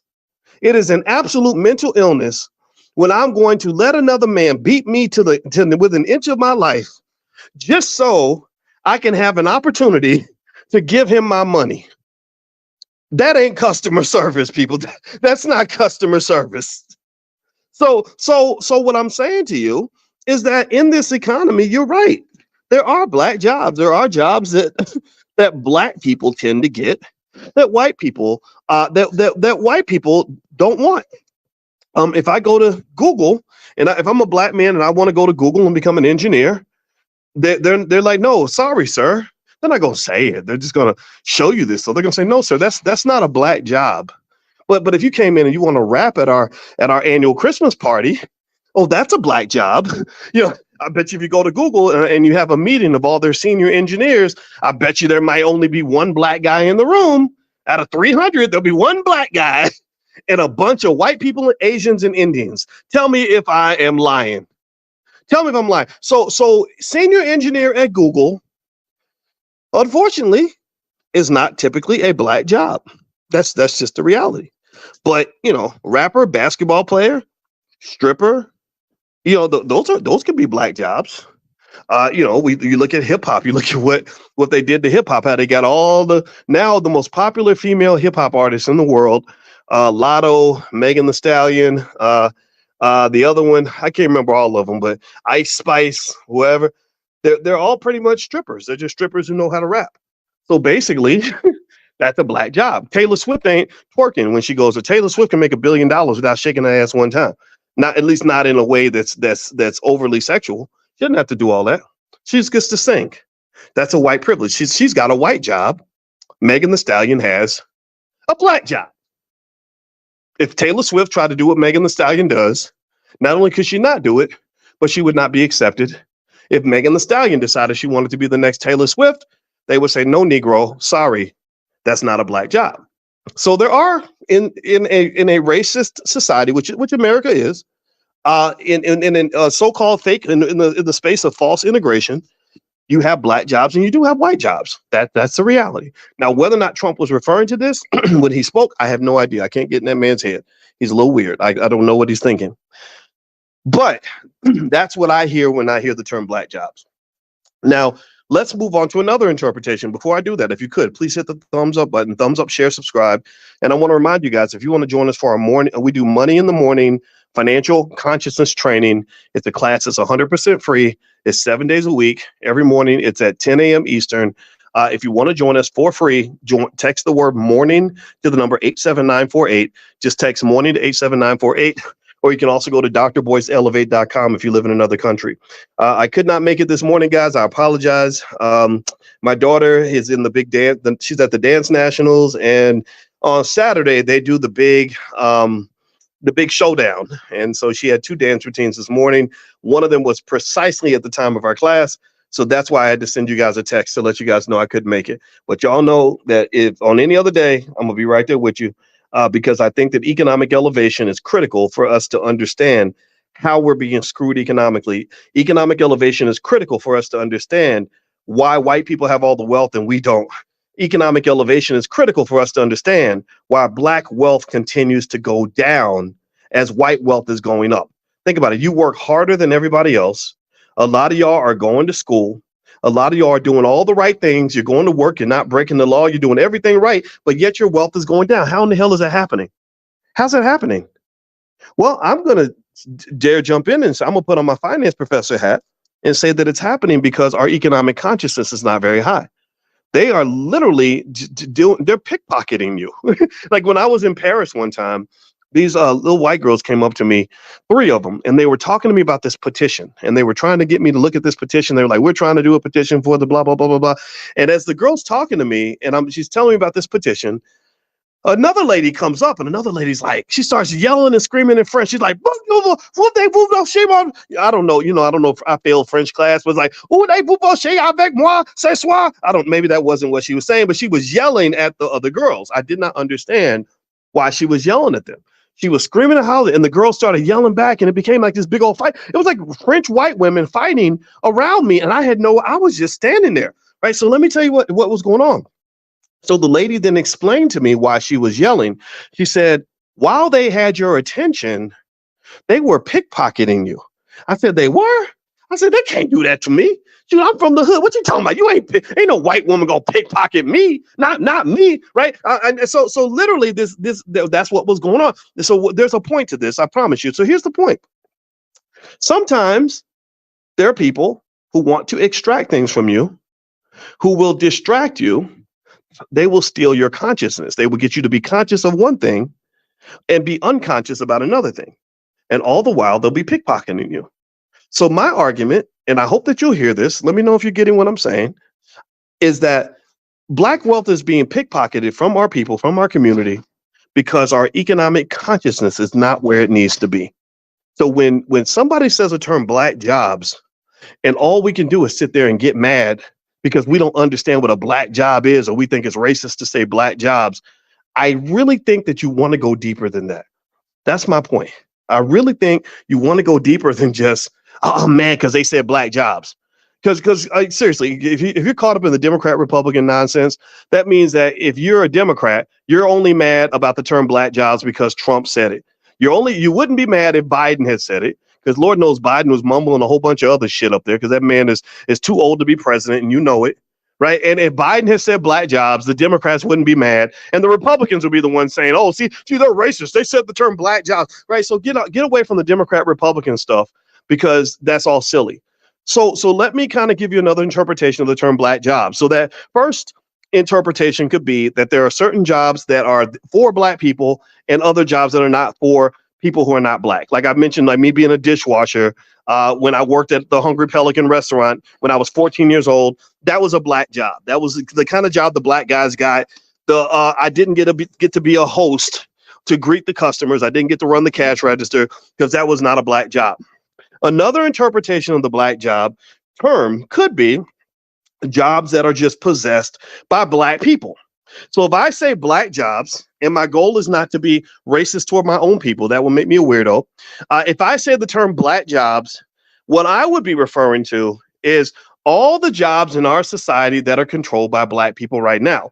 So being a bus driver could be a Black job if a Black man has that job.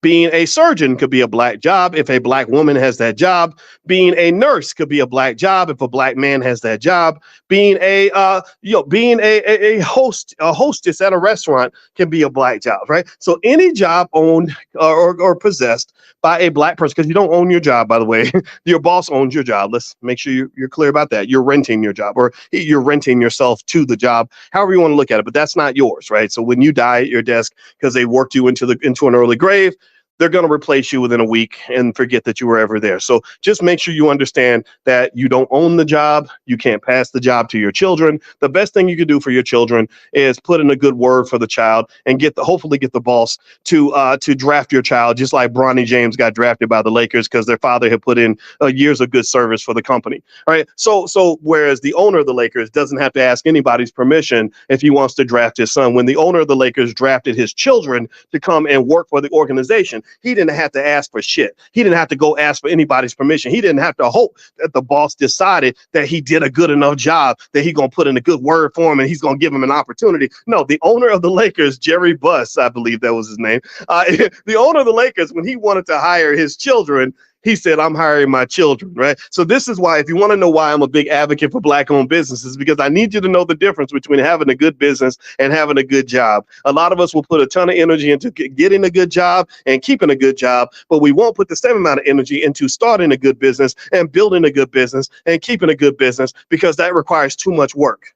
That's the reality. That's what you're dealing with. So when you talk about Black jobs, to me, a Black job is a job that is controlled by a Black person. Now, the immigration point, I think, is worth hearing. Dr. Claude Anderson, the author of Powernomics, the greatest economic thinker of the 20th century and beyond. He's the Black Marcus Garvey of today, or he's the new Marcus Garvey. Marcus was Black too, but he's the modern day Marcus Garvey. He says repeatedly in his books, and he wrote this in the early 90s, he said that immigration policy has been specifically designed to dilute the economic and political power of the Black community. That there was a time where your numbers were bigger, your economic share of the pie was bigger, your opportunities were bigger, and that is deliberately being undermined because they're bringing so many people in from other countries. And the other thing about immigration policy, and if you come to our Powernomics training, which we do for free in the Black Business School every Wednesday night, you would know that that immigration policy was specifically designed based on skin color. So what they said was, they said, look, if you are immigrating from England, we'll take as many British folks as you want to bring. If you're immigrating from Spain, we'll take a ton of those. If you're coming in even from Mexico and South America, we'll take a ton of those. But if you're coming from Africa, skate. Wait, what? Nah, we don't want no Africans. Y'all need to stay over there, right? So because they said we don't need more black people, we need fewer black people. We don't need the Kool-Aid to be stronger. We need to water it down. You understand? They said we need the black community to be smaller, not bigger, because we're already afraid of these people. They're already doing major damage just by having 13% of the population. We don't want them to have 30% like they used to, because that's downright scary. So Dr. Claude Anderson has brought up the point that many of the black jobs, there go, I'm going to use that term, call me what you want for saying the term black jobs, but you don't know what I'm talking about, jobs that are controlled by black people. He specifically said that these jobs, these opportunities are getting scooped up by people from other countries because they really don't want to deal with you that much. They really don't. If you don't believe me, let me ask y'all a question. Give me a yes or no if you've ever seen this. Has anybody ever gone into like certain restaurants and noticed that damn near half the damn staff is speaking Spanish? If you go to places like California and other places, you'll know what I'm talking about.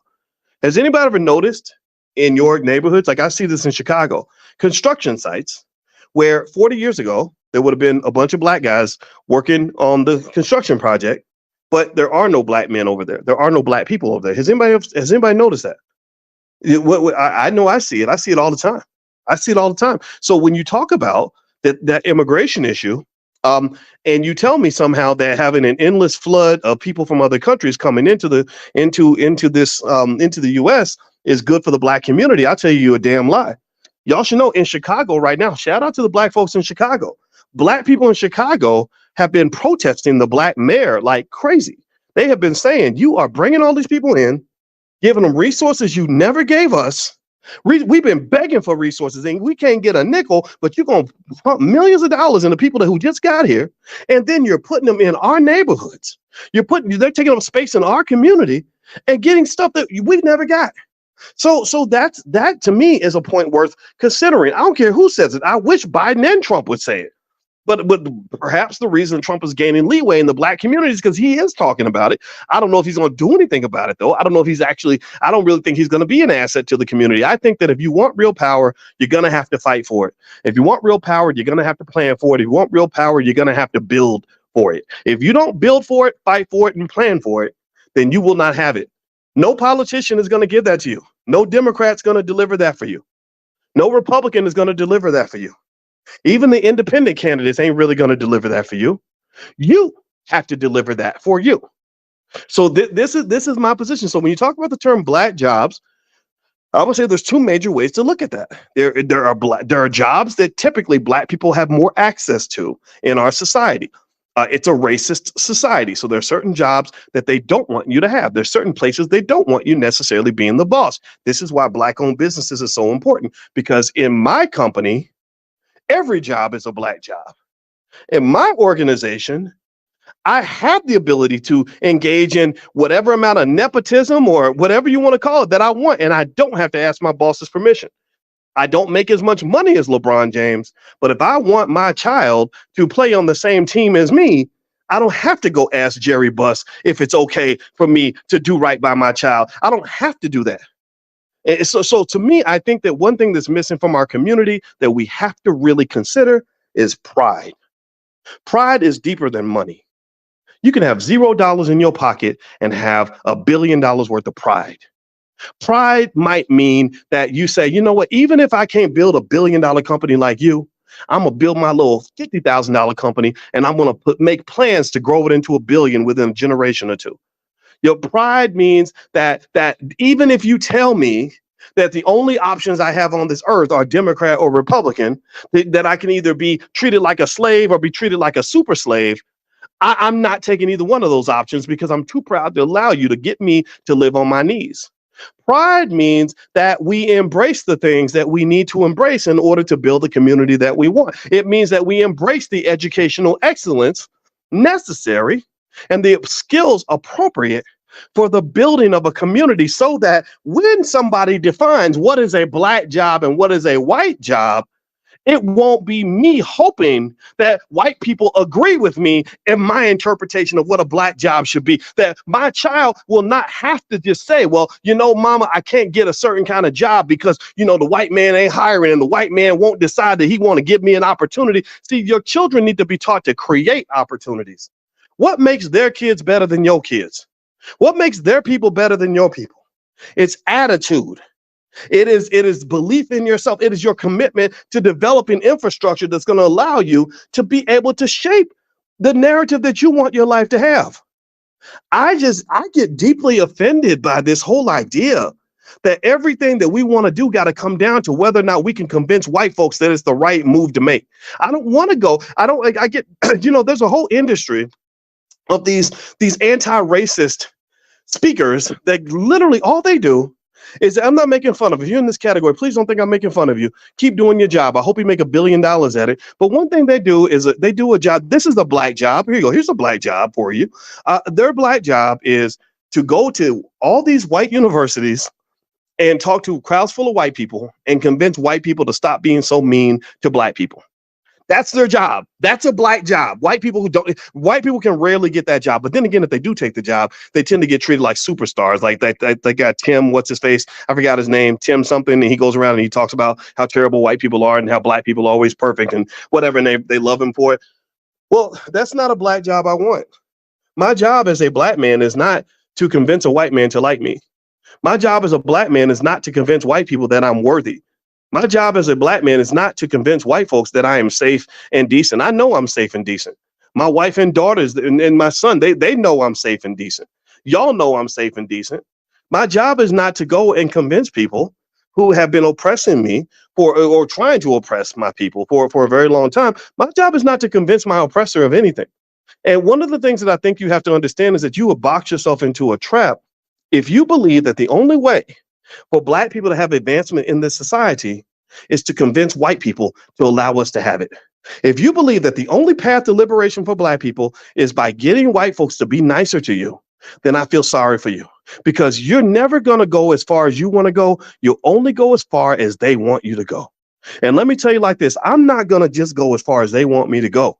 I'm going to go as far as I decide I'm going to go. Also, I'm going to go as far as God wants me to go.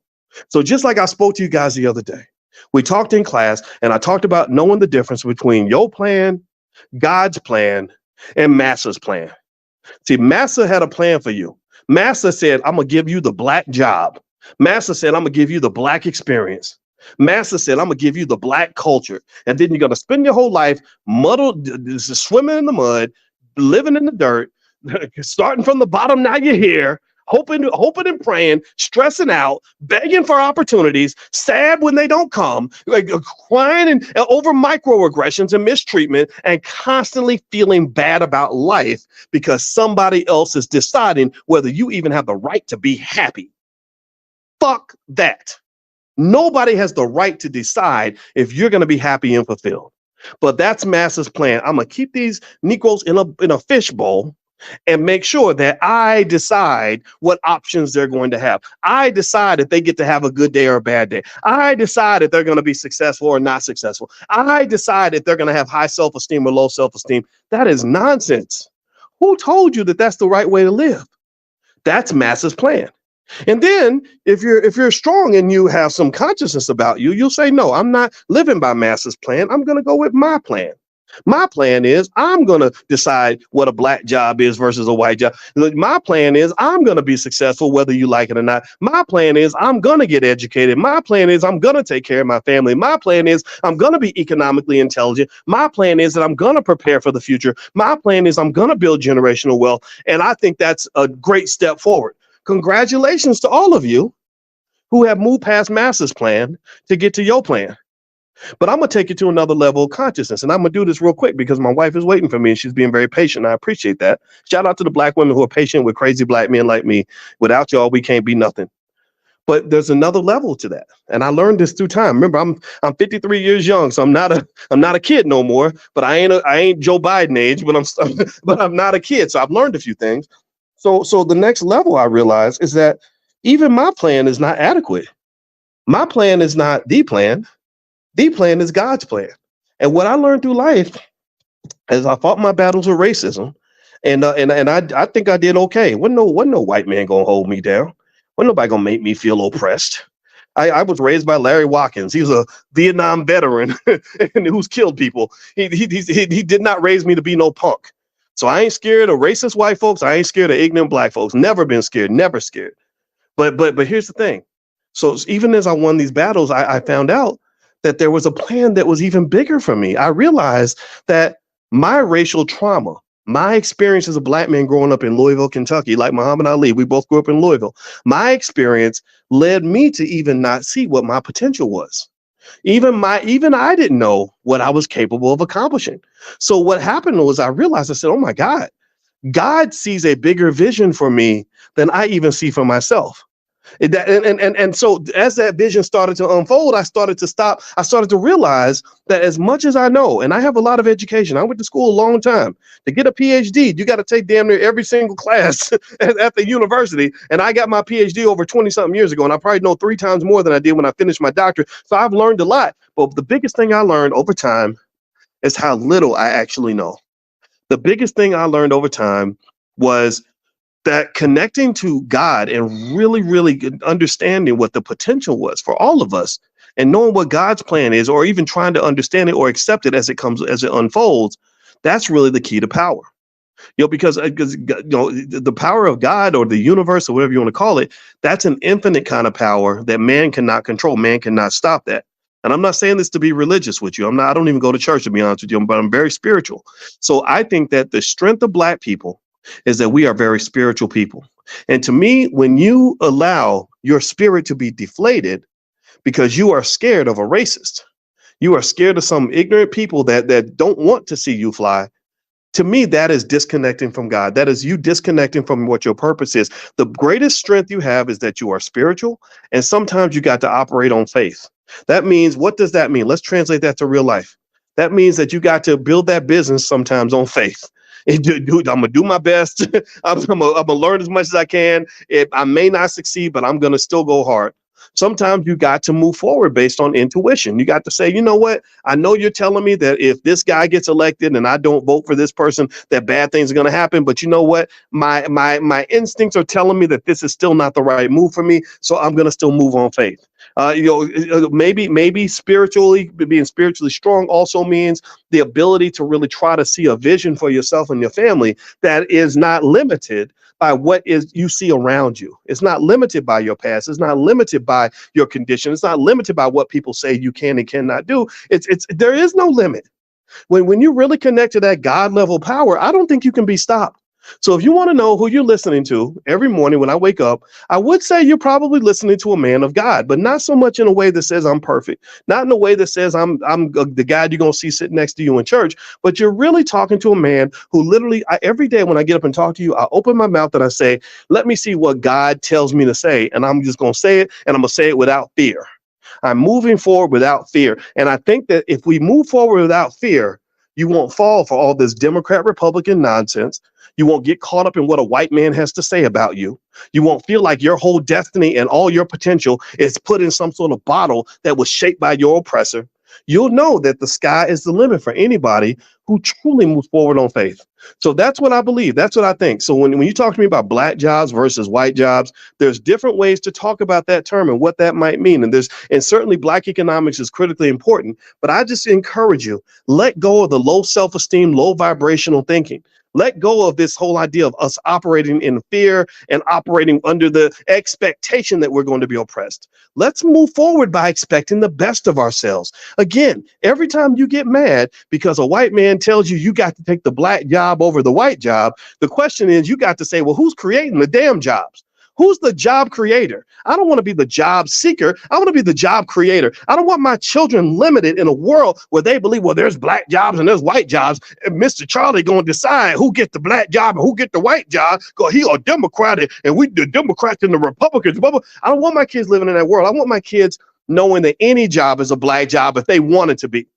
I don't want my kids thinking like, oh gosh, I hope somebody helps give me an opportunity. I want my kids to sitting back like Jerry Buss at the Lakers saying, I wonder if I'm going to give somebody an opportunity today.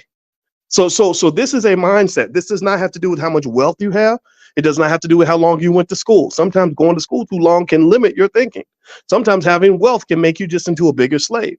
LeBron James is worth damn near $1 billion. And it's unfortunate that he, as wealthy and powerful as he is, still had to ask Jerry Buss's permission for them to draft his son. And the world I dream of is a world where LeBron owns the team and he drafts his own son and ain't got to ask nobody for nothing. Because remember, Jerry Buss did not have to ask for anybody's permission to bring his children on board. Am I right or am I right? Because from what I understand, he got his whole damn family working up in that front office and he didn't have to go ask LeBron for nothing. So that's a hierarchy, people. That is so LeBron has the black job. Jerry Buss has the white job. It's just LeBron's black job happens to pay a lot of money. His job is to be 6'8", 240 pounds with a 35-inch vertical. That's the black job. Jerry Buss's job was to sit back and raise a bunch of money and own a team so that he gets to make all the decisions. That's what a black job and a white job looks like. That's all I got to say. I'm getting out of here, guys. Thank you so much for listening. If you want to join us for our financial consciousness training that we do every single morning, it's a private Zoom. You can come in and just get your batteries charged for the day on what your economic plan is going to be. Just text the word morning, MORNING, to 87948. The number's on the screen. Text morning to 87948.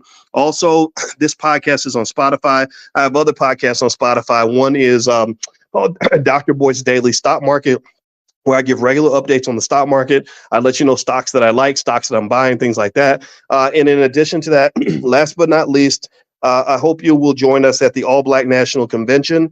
The All Black National Convention takes place in Chicago, Illinois this year, October 25th through the 27th. And that is where we solve our own problems. We work together with the best Black scientists, engineers, researchers, teachers, scholars, thinkers, medical doctors, attorneys, etc.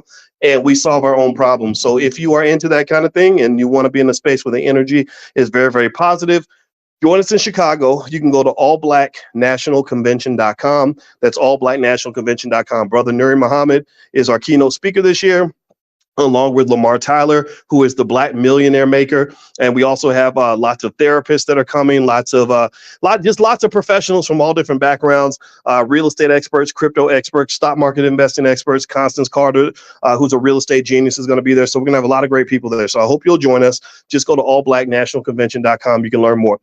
Have a good day, everybody. And my wife is probably, I got to go apologize to my wife now because I asked her for 10 more minutes and I took like 30 or 40. So let me go make it up to her and I'll talk to you guys soon. Love you. Peace.